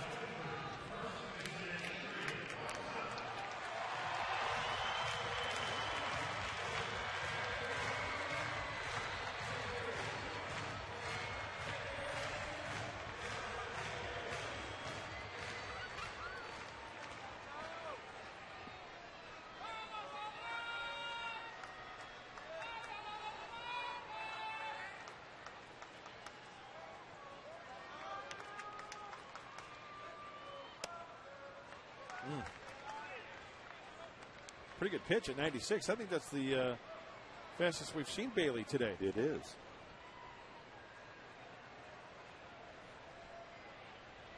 Outfield playing Adrian straight away. Gomes again very deep and left.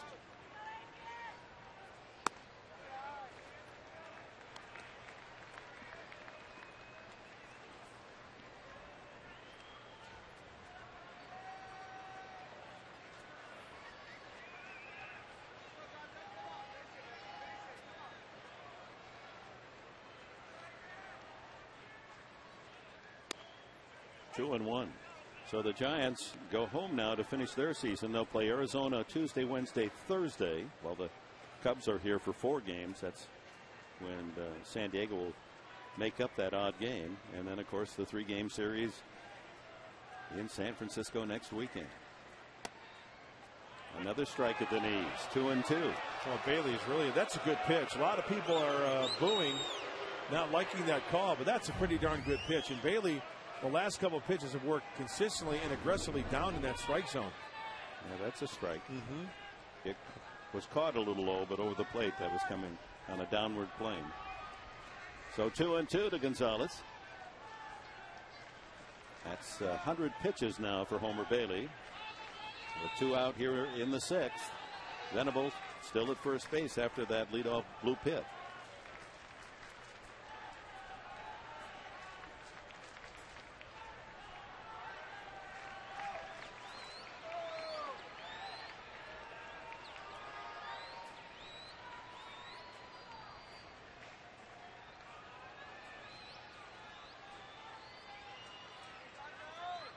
Runner goes. Swung on and missed, strike 3. Slider gets Gonzalez. And for Homer Bailey, that's only his 4th strikeout of the game.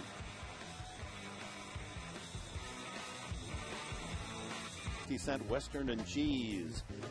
That's melt with a cup of freshly brewed Seattle's best coffee. How about that for $2.50? Open at 7 a.m. Subway. Eat fresh. And by Cots Digital Telephone. If you're ready for cheaper calls, then go to Cots.com. Cesar Ramos comes in to pitch the 7th inning for the Padres.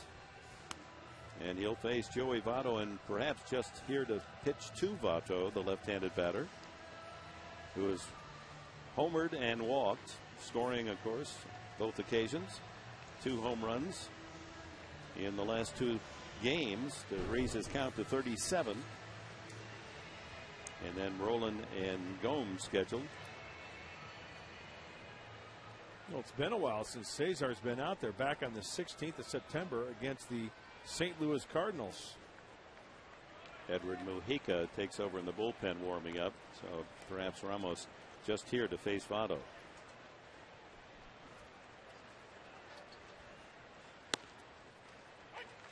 Strike 1. And that's one of the nice things for Bud Black to have 2 lefties. Now, we're only in the 7th inning, so if Ramos gets Votto, Padres fight back. You still have Thatcher possibly later in the game to face Votto again if he comes up again. Hit to left field, not well. Denorfia tracks it down. Sounded like he might have shattered his bat on that swing. 1 out. It's always a good out if Votto goes back to the dugout. Second best batting average in the league. And our pitching change as Ramos comes in to throw a couple of tosses, and he'll be relieved by Edward Mujica. Brought to you by San Diego Harley Davidson, always country first. In comes the veteran right-hander Mujica.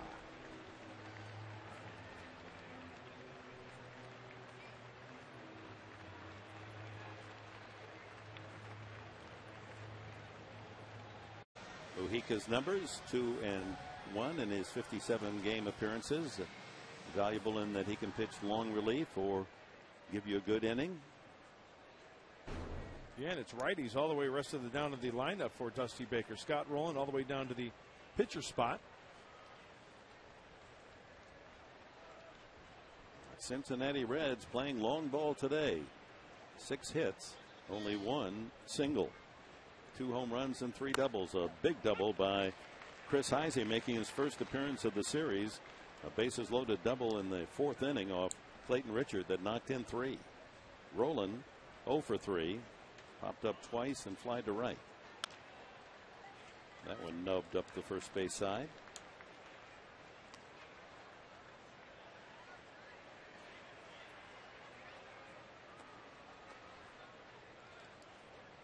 Roland 1 for 11 in the series. 1 out, no one on. Top of the 7th. Reds by 4.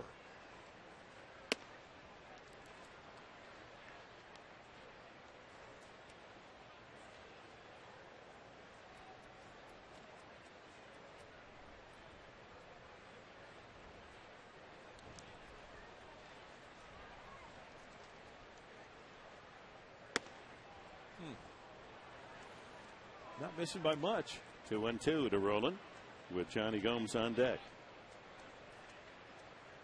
Reds got off to a good start when Votto homered to left field in the first inning off Richard. Padres came back with solos by Gonzalez and Torrealba to take a 2-1 lead. Then in the fourth, Votto led off with a walk. With one out, Gomes doubled him to third. Brandon Phillips was intentionally walked to load the bases, and Heise cleaned him up with a 3-run double past third. That made it 4-2, and then two more in the sixth on the 2-run home run by Brandon Phillips. Grounder, one hop. Headley to Gonzalez for the out. Roland had a quiet series. The cleanup man for the Reds. Here's Johnny Gomes. Scored a couple of runs today after a long out to center that took Venable all the way to the wall. He doubled and scored, and then in the sixth walked in front of the home run by Phillips. You know, I was just thinking about that ground ball to Headley at third base. What happened to Scott Rowland yesterday at third base? Because it's about that time. That shadow down there, certain balls off the bat is tough to see with the background and the shadows. You ain't getting me out there this time of day. See, it's not just the one shadow, but there's flashes of sunlight right in front of Headley as well. And Roland may not. He didn't use it as an excuse yesterday, but didn't pick up the ball very quickly. And of course, it was thrown by the Cuban Missile. And you know, when Denorfia got his bat on that ball shot quickly down into the left field corner for the win. I mean, that's a good point too, because when the right-handed hitter's up there, not many people are going to pull that 102-mile-an-hour fastball. A ball and 2 strikes to Gomes. There he is, the 6'4", 22-year-old Cuban left-hander, hit 105 miles an hour on Friday night. Never before measured in Major League history a pitch that fast. But he wasn't quite as overpowering yesterday. I touched 100 once. Scales? No, it was nice. I was going a different route. $100 bill on meal money day when we took a road trip back in the 80s. Those feel good, don't they? One hopper to short. Tejada very gingerly able to get over there, and he can't throw him out. Wow. Looked as if he got him, and that'll bring Buddy Black out of the dugout. First base umpire Buckner just kind of thought about it a while and then gave it the casual safe sign. Infield hit for Gomes. Well, you know what? He didn't signal it was he was off the bag. It was just a straight safe sign. As we take another look, he picked it. Of course, it's always tougher when the ball bounces because that first base umpire, he's listening for the sound of the ball in the glove. And so you get thrown off a little bit by the ball bouncing, and then you have to. He's out. Yeah, he was out. He was out. And usually an umpire will say, hey, you know, he'll go with his hands. He'll wave with his hands. He was off the bag. That wasn't the case. Adrian clearly kept his foot. Bounce, glove, foot not on the bag yet. Missed call. Well, that makes up for the call at home plate when the Padres were saved a run by plate umpire Demuth. Swing and a miss. Brandon Phillips struck out, walked and scored, and homered off the right field foul pole. His 18th of the season, 17th of the season. Votto with his 37th.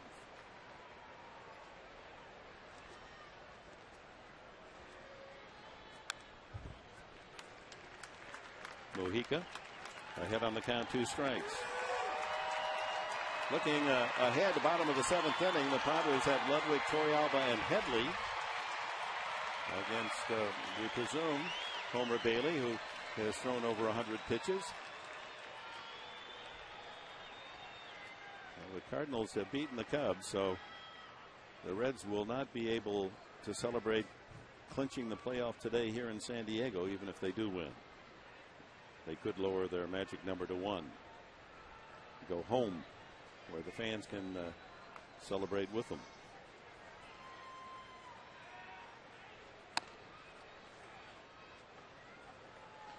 You know, I've often thought of this because of the way the schedule works these days, and I don't think it's happened yet.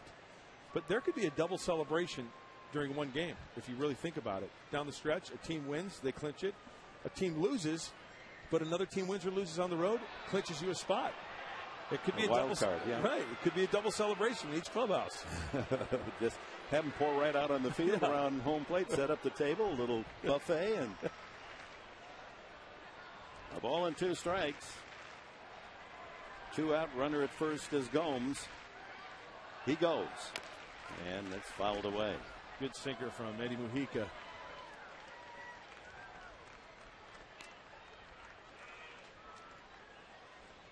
Gomes was not on the opening day roster of the Reds, and picked him up, and he's been productive. 264 average, couple of runs today. He's hit 17 homers, 84 runs batted in.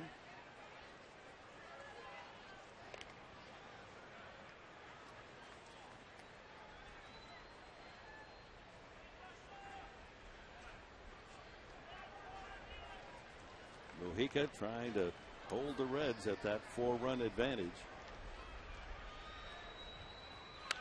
Check swing, watch out. Somebody made a pretty good play down there. It was a little out of our view, but judging by the cheering, I think it's a fan from Vista. Making the trip down. Yeah. It was worth that trip, getting a souvenir. 1-2, Mujica. That just fouled. Almost got first base umpire Buckner, who was hit by a ball yesterday. Buckner umpiring at second base. Yeah. And play inside on the grass at second base, and a ball struck him and had some controversy. Actually cost the Reds a run for the moment, but that runner eventually scored from third.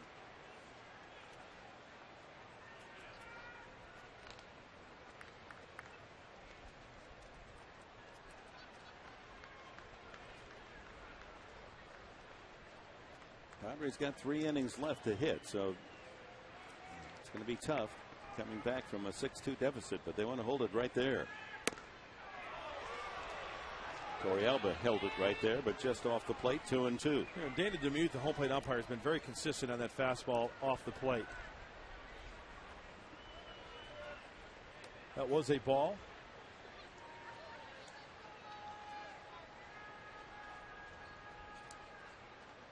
Runner goes. Throw by Torrealba. Not in time. Stolen base by Gomes. Had a running start. Yeah, pretty decent jump from Gomes and getting down that line quickly. Only his 4th steal of the season. Almost overslid the bag.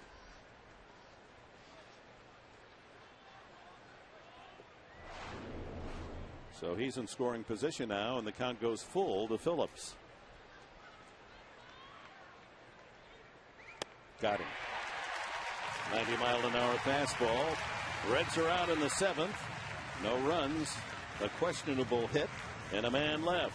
Stretch him out. It's the 7th inning in San Diego.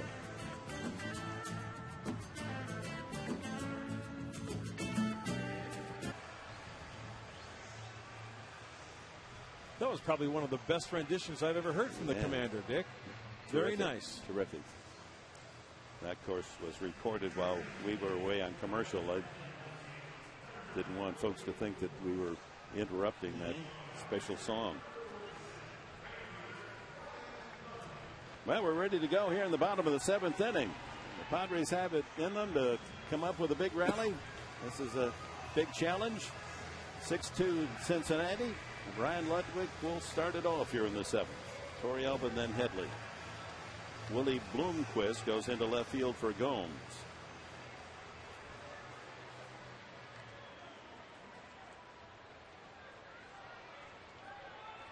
And still on the mound, Homer Bailey. 101 pitches into the game. And he still got that good fastball right through the swing of Ludwig, who has struck out and flied to right. Up over the century mark at 102 for Homer. High pop foul off the first base side, and that'll get back into the seats. Even though it's 103 now for Homer Bailey, two things. The velocity is still there, and the location is still there. And Dusty Baker has the double-barrel shotgun working in that bullpen just in case.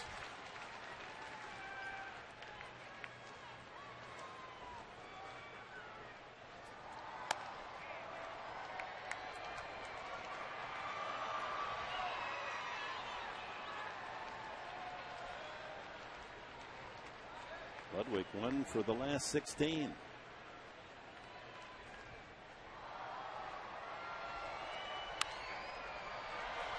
That ball hit high in the air. Scott rolling down into foul territory for the first down. 1 for 17.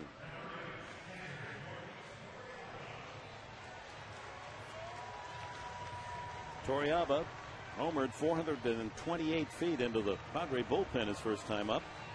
Hit it sharply again in the fourth with runners at first and second, but right at the shortstop, Cabrera, who turned it into a quick 6-4-3 double play.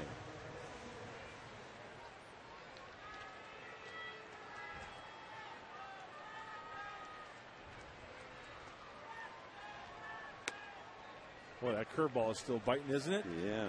That being the 106th pitch from Bailey. Reds have a right-hander and left-hander throwing in the bullpen. Gets it up to 95 yet. He's been a strong arm performer. One bad inning, a couple of home runs in the second. But since then, only 3 singles.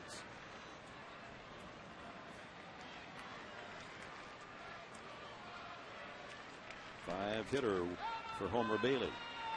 Reds have only 7, but have used the long ball. And a key bases loaded double to score 3 back in the 4th inning off the bat of Chris Heisey. Bill Bray is the lefty, and Logan Andrusik, the right-hander. We saw Andrusik on Friday night.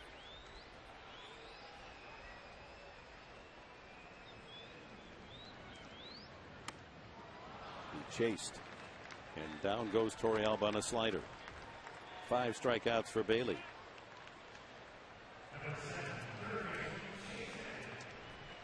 Chase Headley hit the ball to the second baseman both times, a ground out and a pop-up.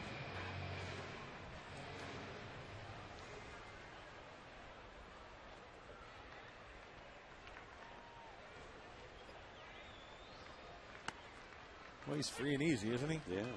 95 here with 110 pitches into the game. You look at that delivery and you're saying, okay, he's probably high 80s, low 90s. That was 95.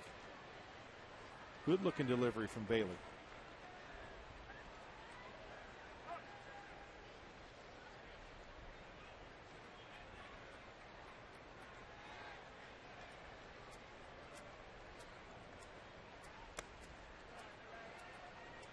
In case you're just joining us, the Giants 4-2 winners at Colorado today. Matt Cain had a no-hitter into the 8th inning.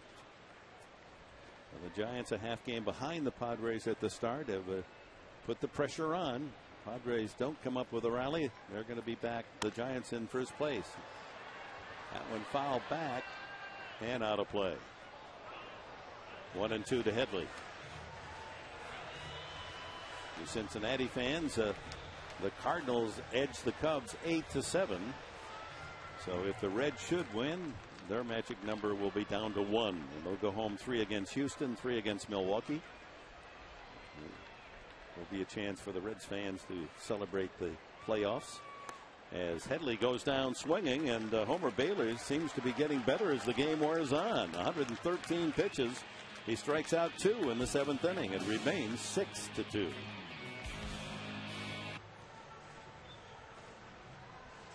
Say, Padre fans, the photo book, Padres photo book, is on sale now. Enjoy great action photos of Padre players, a behind-the-scenes look at a game day at Petco Park. Compelling images of great Padre moments in this wonderful 2010 season, including 10 walk-off victories. The Padres photo book is only $5, and you can get yours at the Padres Majestic Store down the left field corner at Petco Park. Top of the 8th inning, Mojica stays in to pitch, and Chris Heisey, who has the one big hit in this game, a 3-run double back in the 4th. He's 1 for 3. Heisey, then Hannigan, and the pitcher spot. Wade Bailey is seemingly stronger than he was at the start of the game. They may keep him in despite all of the pitches. And you know what? It's hot down on that field. It was 83 degrees at game time. Doesn't seem to be zapping him of any energy. Staying nice and loose down there. Drive to left field. Watch out. Denorfia watches it go into the lower tier. And Heise, a 3-run double and now a solo home run, his 8th of the year. Well, that gives you an idea how strong this lineup is for Cincinnati. This guy barely gets into games. Against left-handed pitching, he gets a start, and against Mujica, he gets the home run. So Mujica's penchant for throwing the long ball continues. And that was a slider down and away, outer third. Remember the hit earlier in the game in the 4th inning, that 3-run double. That was a ball down and in, so pretty good plate coverage from Heise. Mujica's 14th home run allowed in 69 innings. So 3 home runs for the Cincinnati Reds today. Heise and the hizzy. Hannigan, he has 2 hits and a walk, 2 for 2 today. Votto has hit his 37th a solo. Phillips a 2-run homer, his 17th. Those both off starter Clayton Richard.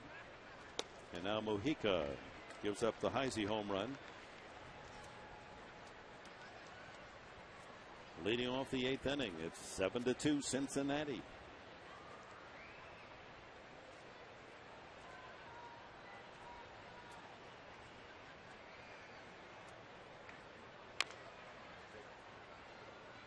That foul ball off the hitter Hannigan, and the count 1-2. And that's a huge run, obviously. Now you're out of slam range. Rather than being down by 4, it's a 5 spot for San Diego as time is getting tight. Boy, the Reds really brought the muscle today on Sunday, didn't they? Did. 8 hits, 7 of them extra bases, 4 doubles and 3 home runs. There's a rare single right back up the middle for Hannigan. He's had a nice afternoon, 3 for 3 and a walk, a double and 2 singles. And let's see if that'll be it for Homer Bailey. Yes, they're going to bring up the pinch hitter, Juan Francisco.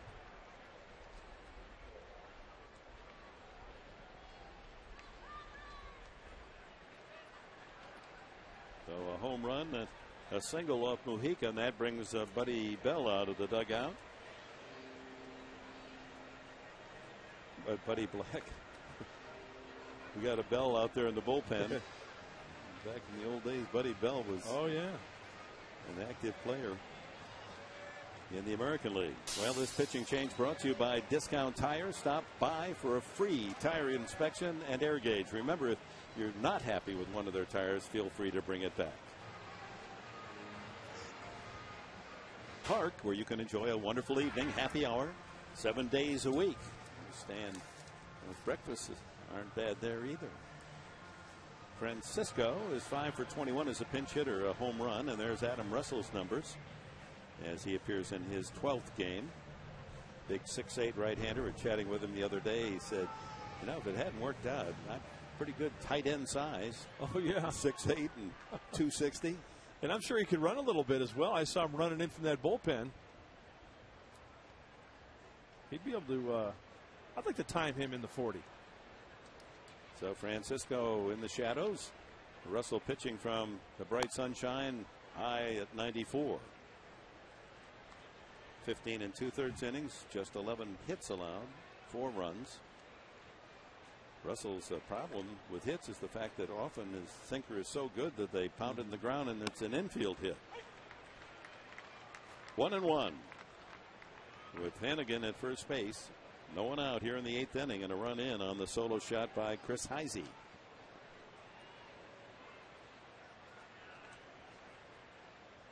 I would guess Heise's 4 RBIs might just be the best production for him this season.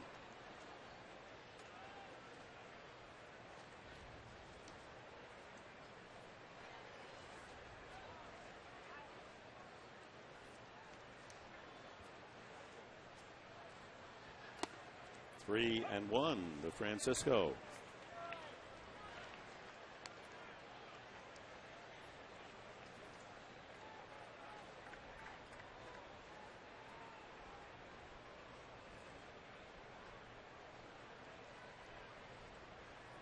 Native of the Buckeye State, Adam Russell delivers just outside, ball 4. So Francisco with a walk. 2 on with no one out now in the 8th inning as the Reds threaten to make this a runaway.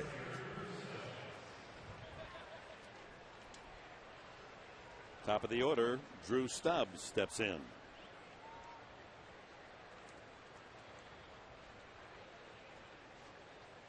Struck out twice, fly to right, and walked.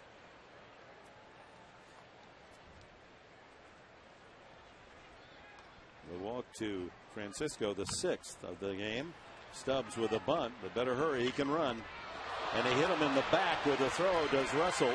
Eckstein goes over to recover the ball as Hannigan moves to third. And safe at first base is Stubbs.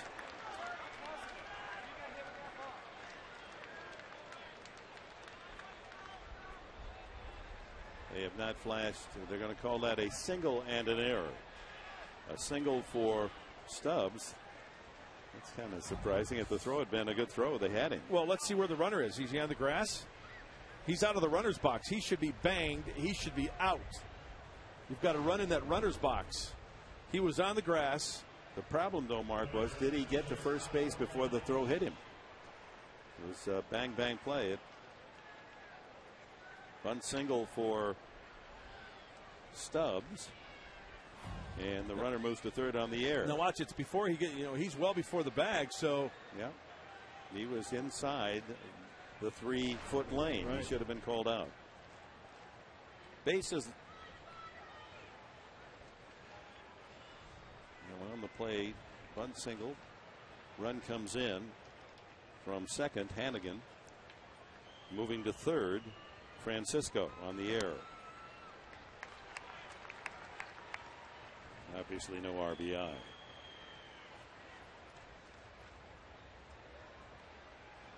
Padres have made less errors than any National League team. First and third, still nobody out. Giannis has struck out twice since replacing Orlando Cabrera. And these are the innings you hate to see. You try to keep it close, but there are situations when the wheels just come off. And that error doesn't help. Runner goes, and a line drive foul. Stubbs, who leads the team with 26 stolen bases, had a huge break. Second base was his, if not for the foul ball. Now 8 runs on 10 hits now for the Reds, proving why they've been the feared hitting team in the National League. Yeah, they're number 1 in almost every offensive category. Adding to it today after a couple of tough 4-3 losses.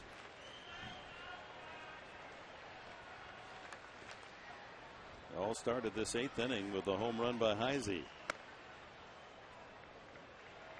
Russell a little wobbly with his control. Now has first and third with a walk and a throwing error.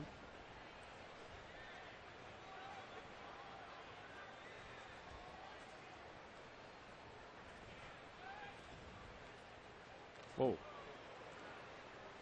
A little wild over the first base as well. More balls than strikes for Adam Russell in 10 tosses. Boy, if he could just harness that control with that movement of the fastball, 95 velocity.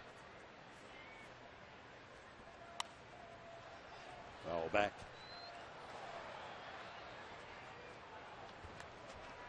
$26,131 today. That boosts the Padres over the 2 million mark, 2,023,000 plus.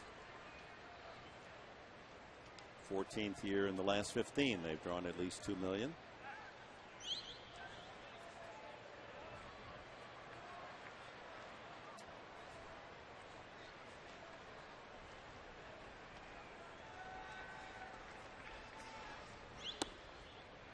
Over but low. Slider. Yep, not biting there. So Giannis works the count full. First and third, no one out here in the 8th inning, and 2 more runs home for the Cincinnati Reds, who lead it 8-2. And Torrealba able to keep that one from going to the screen, but Russell unable to keep Giannis off the bases as he walks his second man in the inning, and the bases are loaded. Well, that is very frustrating for the defense, for the coaches, for everybody in a Padre uniform. Adam Russell isn't out there trying to throw balls, trying to locate that fastball and get out of this inning. Still nobody out. The bases are full of Reds. 7th team walk allowed by the Padre pitchers, and Clayton Richard, he was bitten by the base on balls, walked 4 men, 3 of them scored. As Richard went 5 innings, allowed 6 runs on only 5 hits. And now you load the bases for the toughest hitter in California, Joey Votto. He's homered twice, yesterday and today. He's walked today and scored. Best average, most home runs 37, most RBIs 109, most runs scored 103.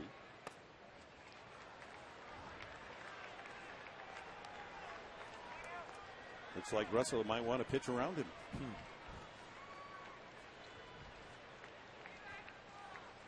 And you know, in a situation like this, a pitcher starts aiming the ball, and that's the worst thing you can do. Next thing you know, your ball flattens out a little bit.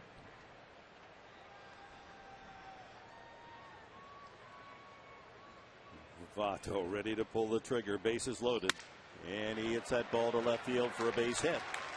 2 more will come in. DeNorfia will throw to third base. It's 10-2.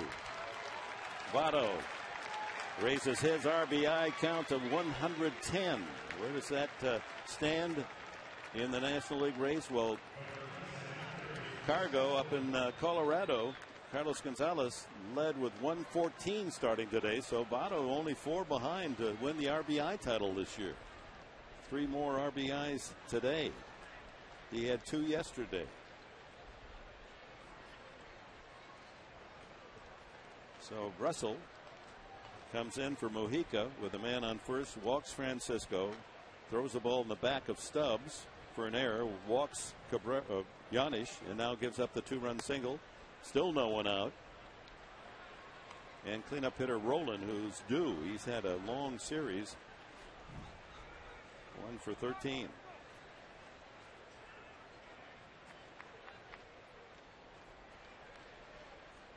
Five RBI series for Votto.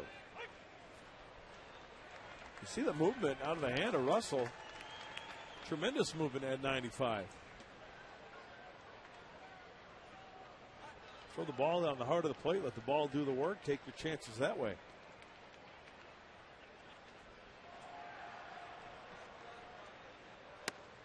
Look at that. That's nasty.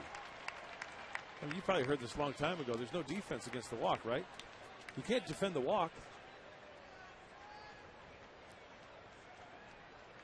It's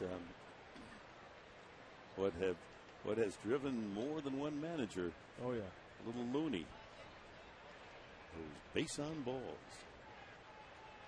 10-2 now, Cincinnati. Russell and the Padres just looking to get out here in the 8th inning.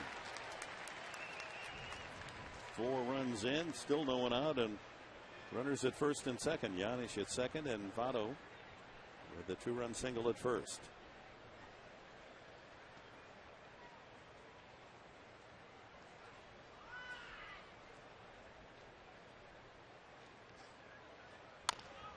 Chop to first and by right through the hole. Nice piece of hitting by Roland. He has joined the RBI parade as he checks in Stubbs. Make that Giannis from second base. Just a nice little bounder that found the hole on the right side for Roland. His 83rd RBI of the year. And still no one out. Runners at first and second. Looks like Buddy's going to make a double switch here. So Russell cuffed around here and added fuel to the fire by walking a couple of men. So that's another walk that became 2 walks became runs. So 5 of the runs scored today by Cincinnati have been men put on base by way of the base on balls. And this pitching change brought to you by San Diego Harley Davidson. Always country first. Wade LeBlanc coming in.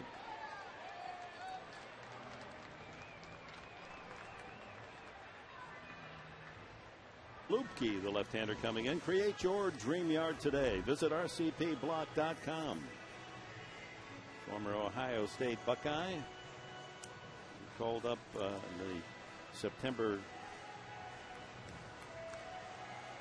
enrollment that allows teams to increase their roster. And he's offered a contribution to this pennant fight. Padres very high on this young man. Fastball for a strike to start Johnny Gomes, who is 2 for 3, scored a couple of runs, double and an infield hit, and stole a base, and flirted with a home run early all the way to the center field wall. Venable caught the ball. Cunningham has come in to play right field on the double switch and will bat ninth. 92 on that fastball delivery.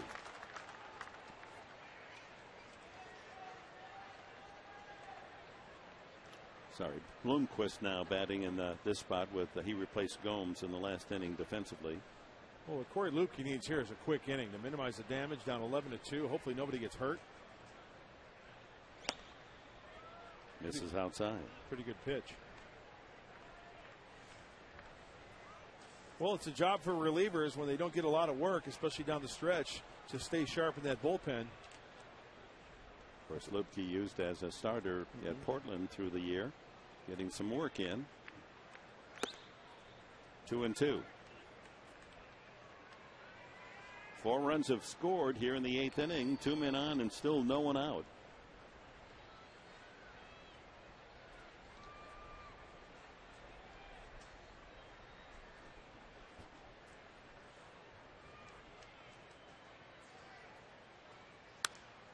Fouled away.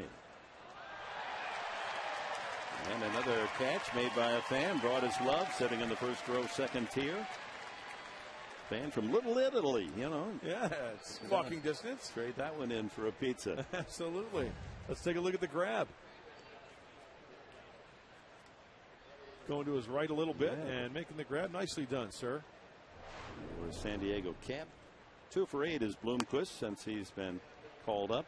And the count goes full on him. Mojica, 2/3 of an inning. We can close the book on him. 2 runs, 3 hits, and a home run. No walks, 1 strikeout. Adam Russell, without getting an out, has already been charged with 3 runs and responsible for the 2 men out there now. 3-2. Ground ball could be 2. Tejada, Eckstein, not in time at first. Safe on the fielder's choice, Bloomquist. Votto moving to third. Ball not hit hard enough, and Bloomquist has got some decent speed getting down that line nicely. So 1 out finally. Brandon Phillips. He's homered. 2-run homer off the right field foul pole. He was walked in the 4th and scored. Chris Velica is going to bat for him. So Dusty Baker with the luxury of being able to use some of his bench, the expanded team. September call up, providing some of the youngsters in the Reds organization to see some big league duty.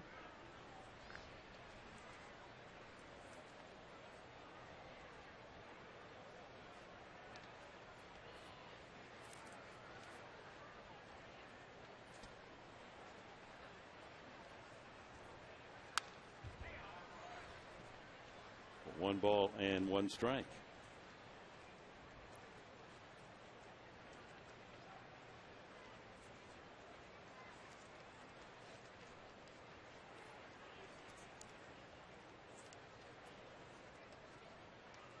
Southern California native, Velica, born in Santa Monica, lives in Valencia. 1-2 the count.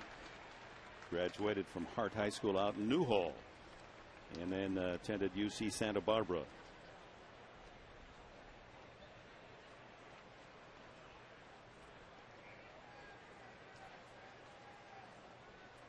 Lupke with the count 1-2. Runners at first and third.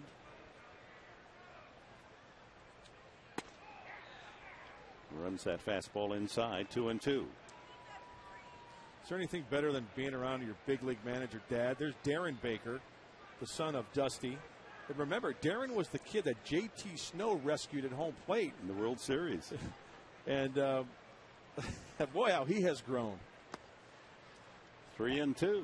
And my as a kid, my fondest memory of Dusty Baker is when he was on deck when Hank Aaron hit number 715 in Atlanta. I remember seeing Dusty putting that fist in the air saying, yeah, the hammer, breaking the Bambino's record. Very cute. That's a great picture, isn't it? Oh, yeah. Hey, Dad, when's the game going to be over? I'm hungry. Lupke 3-2. And he joins the walk parade. That's another walk, and in the game runs the count to 5, 8, 9 walks given up by Padre pitching. First from Lupke. They've hit around here, or walked around, if you will, in the 8th inning. 5 runs have scored, still only 1 out, and the base is full of Reds again. Heisey started all of this with a home run to left field. He's knocked in 4 runs. He can really have a career day here with the bases loaded and already 4 RBIs.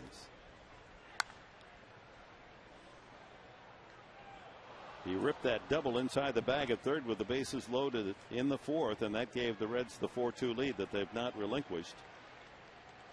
Then he homered, his 8th of the season, to start this inning.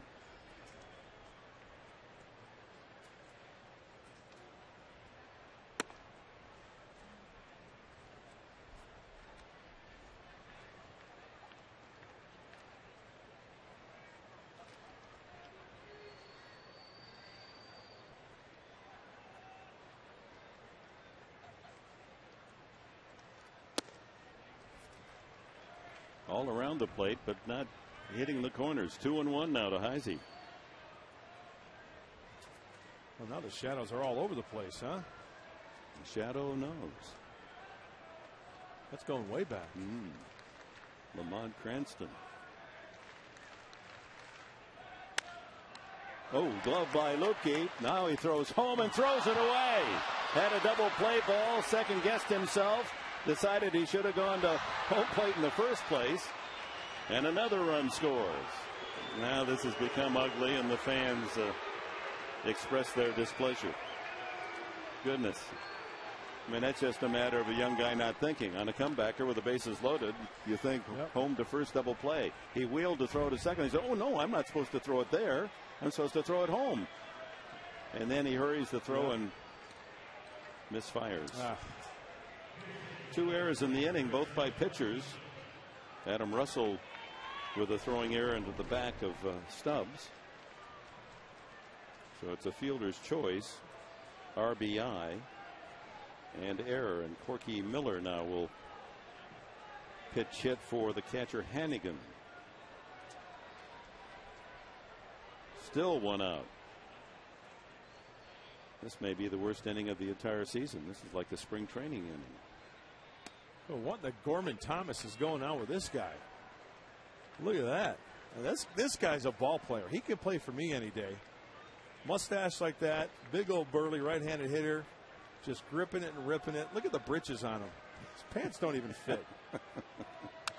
Love this guy. I don't even know this guy. I couldn't tell you anything about him, but he can play for me any day. Corky Miller. It's not all in the bat. And if you're a fan of the movie Major League, this is Clu Hayward. This guy leads the league in everything. He's from over in Yucaipa. Still lives there. Really? Yeah, born and raised, still makes his home in Yucaipa.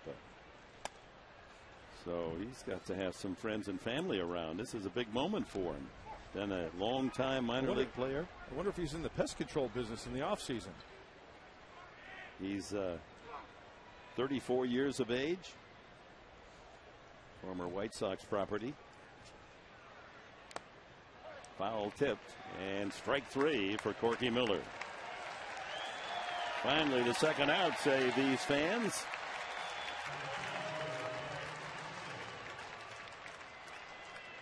And Juan Francisco, who pinch hit about a half hour ago in this inning, is up again. 12th man to bat. By the way, the fielder's choice, Heisey, gave him his 5th run batted in today. He's had quite an afternoon. 25-year-old. Mount Joy, Pennsylvania. Well, he's on that mountain today.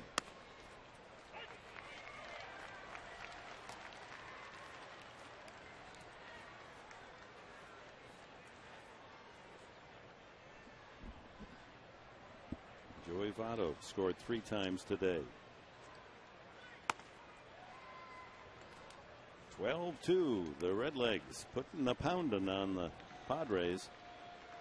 When you think about them, they're going to leave town saying, we outscored at this point the Padres 18 to 10. Yep. And they got 2 wins. We got 1. That's right. That's like, that reminds me of the 1960 World Series, Yankees Pirates. Yes, yes. Yankees outscored the Buccos big time. But it was Mazeroski's home run that was the difference in that one, and the Pirates won the World Series. Close, tight, low-scoring games. Swing and a miss. Strike 3. And thankfully, this 8th inning finally comes to an end. Lupke almost waited to see, do I get to pitch more? Didn't come off the mound right away. 12-2, Cincinnati.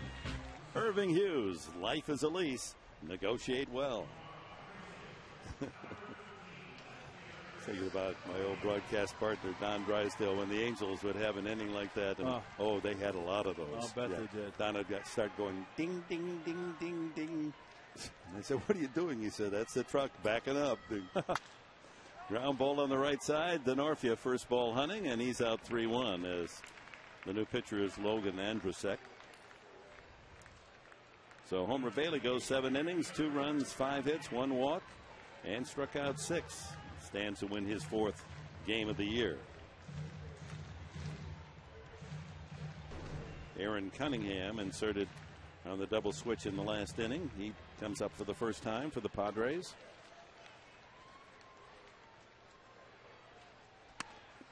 Fastball for a strike. Cunningham a .296 average in his time with the big club. Home run.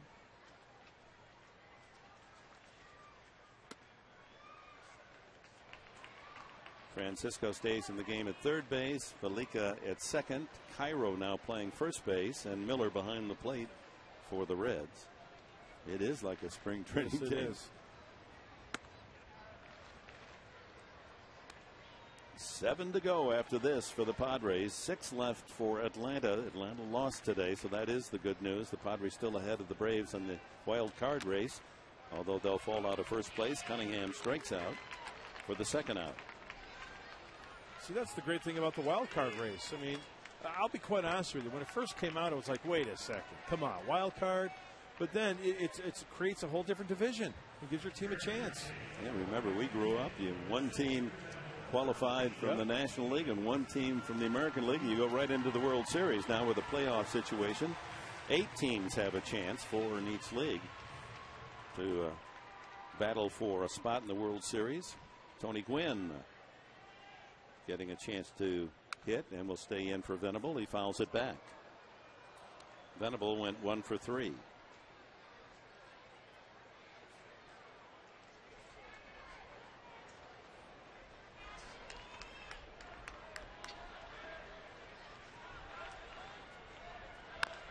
That one chopped foul. And it doesn't sound like much, fans. And I know some of you are thinking, well, I'm trying to put the Mark Grant positive spin on this because he is so wonderfully positive. But that 1 game in hand is big now. 7 games to go for the Padres, but only 6 for Atlanta and 6 for San Francisco. So that odd game made up tomorrow night. And down goes Gwynn on strike. So a 1-2-3 inning for Andrusek. That odd game tomorrow night gives the Padres a chance to move back into a tie for first place. Big tomorrow night against the Cubs. Presented by Sequan Casino. For your chance to win a jersey from a Padres player or coach, purchase a $1 scratch-off ticket. Just look for the volunteers wearing the blue aprons. Tickets can be purchased at the Padres ticket office lobby on non-game days, although there is a game every day down through the home final on Thursday. All proceeds will benefit the Padres Foundation. Well, wholesale changes by both teams. In fact, the Cincinnati entire infield is all new from the team that started. Cabrera comes in to play short. Salazar's at second.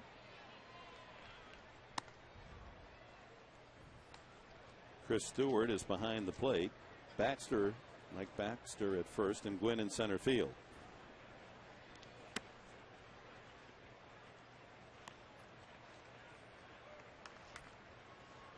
Drew Stubbs, one of the few Reds that started the game, still in the game. He's 1 for 4.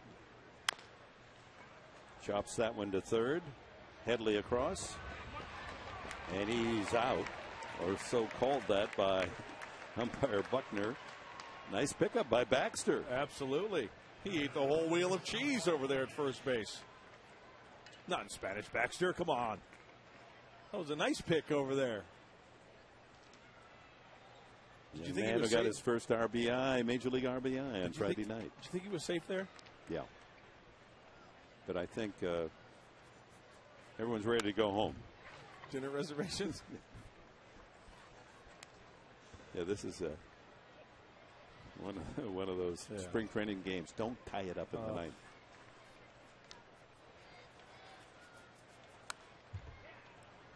Yanish has struck out twice and walked when 12 men came to bat in the 8th inning, and the Reds added 6 runs to their 6-2 lead.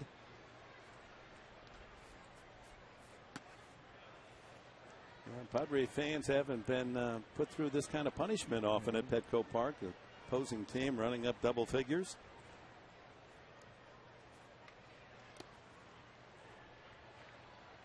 Corey Lupke staying in to work the 9th inning.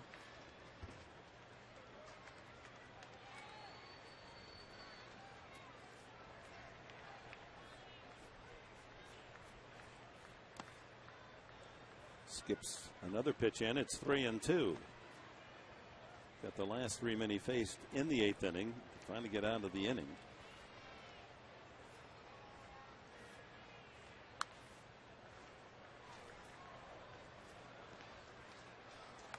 Chris Stewart.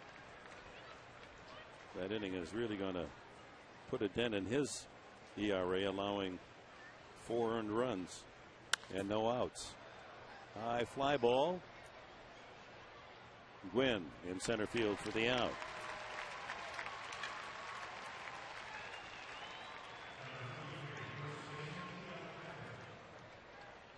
See, Mujica goes 2/3 of an inning, 2 runs, 3 hits. Russell, no outs, 4 runs charged to him. And take away the RBI to Heisey. He has 4 in the game. That fielder's choice, the Lupke play at the plate that he threw away. No RBI given. So Votto knocked in 3. Heisey with 4. Brandon Phillips with a 2-run home run.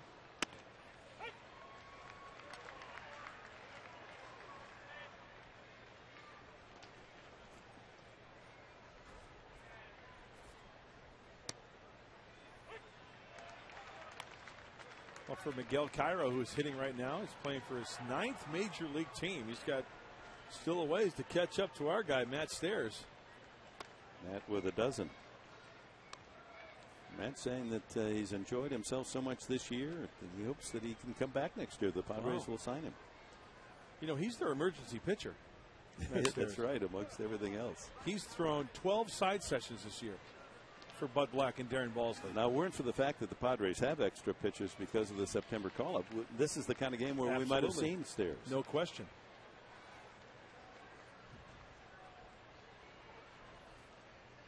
He can do it all. Here's Matt. Full count. It was because Ted Williams actually pitched in a major league game that I found my little entree to get to meet the Thumper. Really? Yeah, that's how I got his attention, because he could have cared less about me when I wanted to interview him. All the way to the screen on ball 4.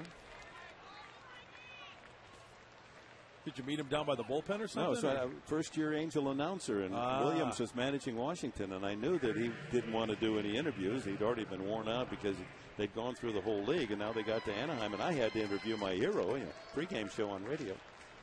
And I said, I got to find something that'll get his attention. And I looked through the register, and there it was. He pitched an inning and a third against the Tigers in 1940-41. See, it pays to do your homework, right? Right. Trying to figure out. Mike Leake, the pitcher, is batting for Roland. He's hitting cleanup. Leake, who has been shelved. He's had some arm problems, but a very promising young pitcher and getting a chance to swing the bat. Former Sun Devil, Arizona State. Look at the average, 340 and 3 RBIs this year. Down he goes. So nothing for the Reds in the 9th inning. They leave another. And we go to the bottom of the 9th. Padres trailing 12-2. Last of the 9th, and the stopper for the Reds, because he hasn't seen any duty in this series, and Dusty Baker wants to keep him sharp. Francisco Cordero, who leads the team with 38 saves, comes in to work the 9th just to keep his skills honed. He's a hard thrower as well. 92 to 97 on the fastball, slider, and a change.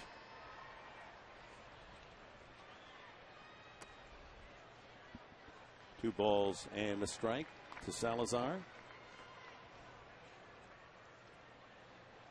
First at bat.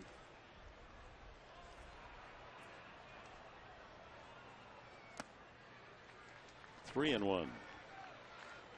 While Cordero leads the team with those 38 saves, he has more than enough blown saves this year that has been disturbing to the Reds management, allowing just about a hit per inning.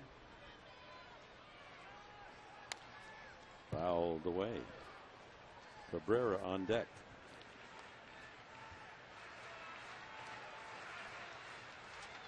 Tomorrow night, 6:30 our television time, 7:05.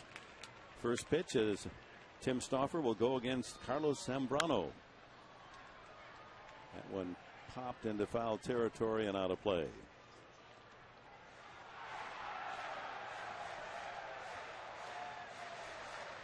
Scramble for the ball down there, a lot of empty seats, so some folks giving it a good run.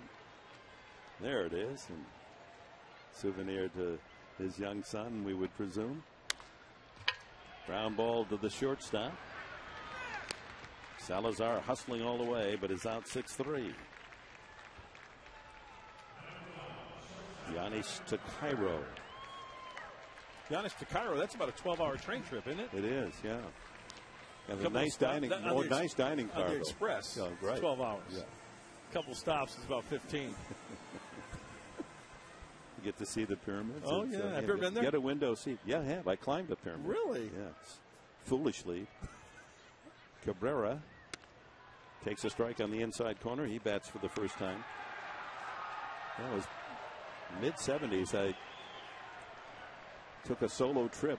I'd never been to Europe other than the Olympics in Munich, and so I planned a trip. I was single at the time. I'd never been to London, Paris, wow, Cairo. Single in London, Paris, Cairo, and Rome. How you doing? And Rome. Yeah. Well, I didn't do really well, but that's more than you need to know.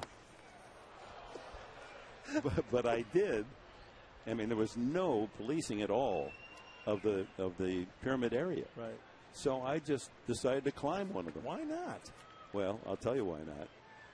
1-2 to Ramirez, and he strikes out. So 2 away, the Padres down to their final out. Because although the pyramid looks smooth and all those blocks of rock look the same size, they're not. There's small ones, big ones, the larger ones, and you're climbing up, climb yourself up there to the top. You're actually pulling yourself up and not seeing what's on the ledge. 2 months after I did that, I read in the paper that someone tried it as well, and when he put his hand up there, a snake hit him, and he fell all the way off to his death. Wow. Not a good way to go. Line drive, base hit. Well, Baxter with his first major league hit. He'll want that ball. Baxter. So he has his first RBI in the big leagues Friday night, and a solid single here today. Good for him. Nicely done, Mike Baxter. That'll go on the mantle at home. Given to Paulie Navarro, the trainer. He'll take good care of that ball. Brings up Luis Durango. And this game may set a Padre record in most players appearing for 2 teams. Is there anyone left?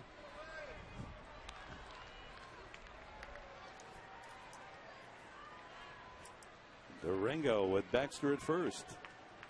This is like a Portland Beaver in it. Yeah.